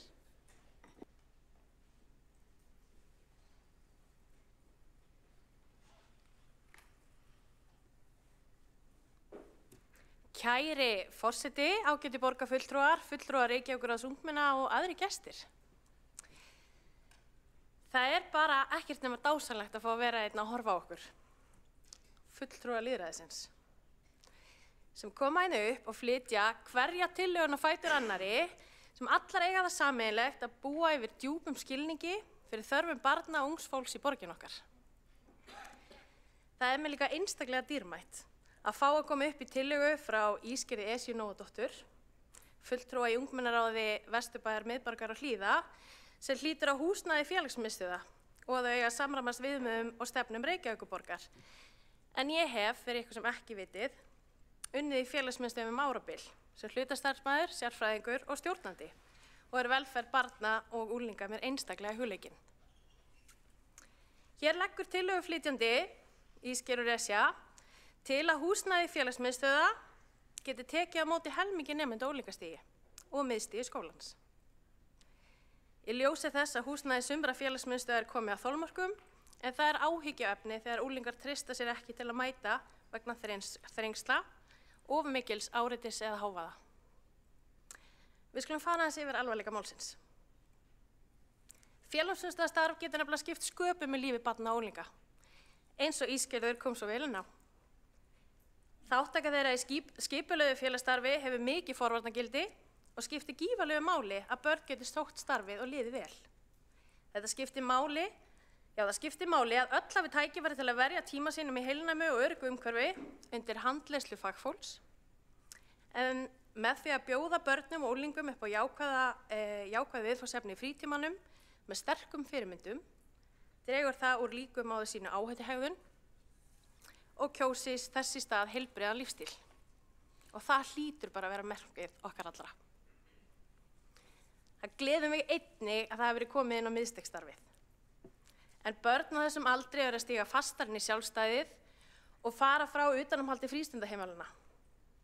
Oft á tíðum getur myndast mikil spenna á milli einstaklinga á miðstigi enda miklar breytingar þeirra þroska að eiga sér stað. Þau staðsetja sig innan hópsins meðal annars og móta eigin skoðanir svo fátt eitt sé nefnt.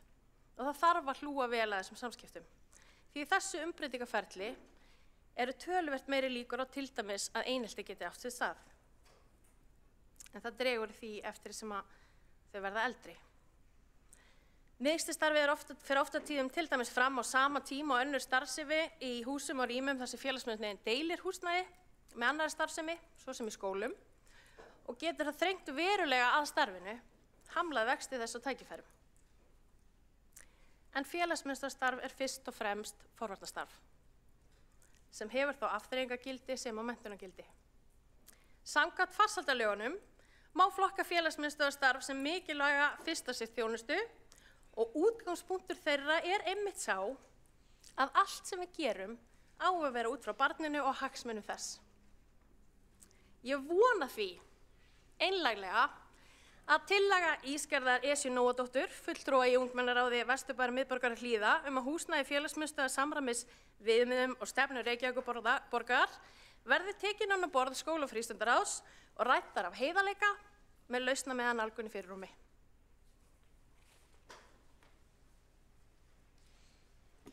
Borgarfulltrúinn hefur lokið við mál sitt og forseti óskar fulltrúanum til hamingju með jómfrúrræðu sína í borgarstjórn sem kjörinn fulltrúi. Þá umræðu þetta mál lokið og við göngum til atkvæðagreiðslu lið 8 á útsendri dagskrá. Það tillaga fulltrúa í ungmennaráði Vesturbæjar, miðborgar og Hlíða að húsnæði félagsmiðstöðvar samræmist viðmiðum og stefnum Reykjavíkurborgar. Og borist hefur málsmeðferðartillaga að vísa tillögunni til skóla- og frístundaráðs og því greiðum við atkvæði þá málsmeðferðartillögu. Og þeir sem samþykkir því vinsalast gefið þess merki. Og það samþykkt með öllum greiddum atkvæðum. Og þá dagskrá fundarins tæmd. Forseti vil þakka Reykjavíkurráðsfulltrúum innilega fyrir þennan fund og slítur fundi borgarstjórnar 28. janúar klukkan 18:06.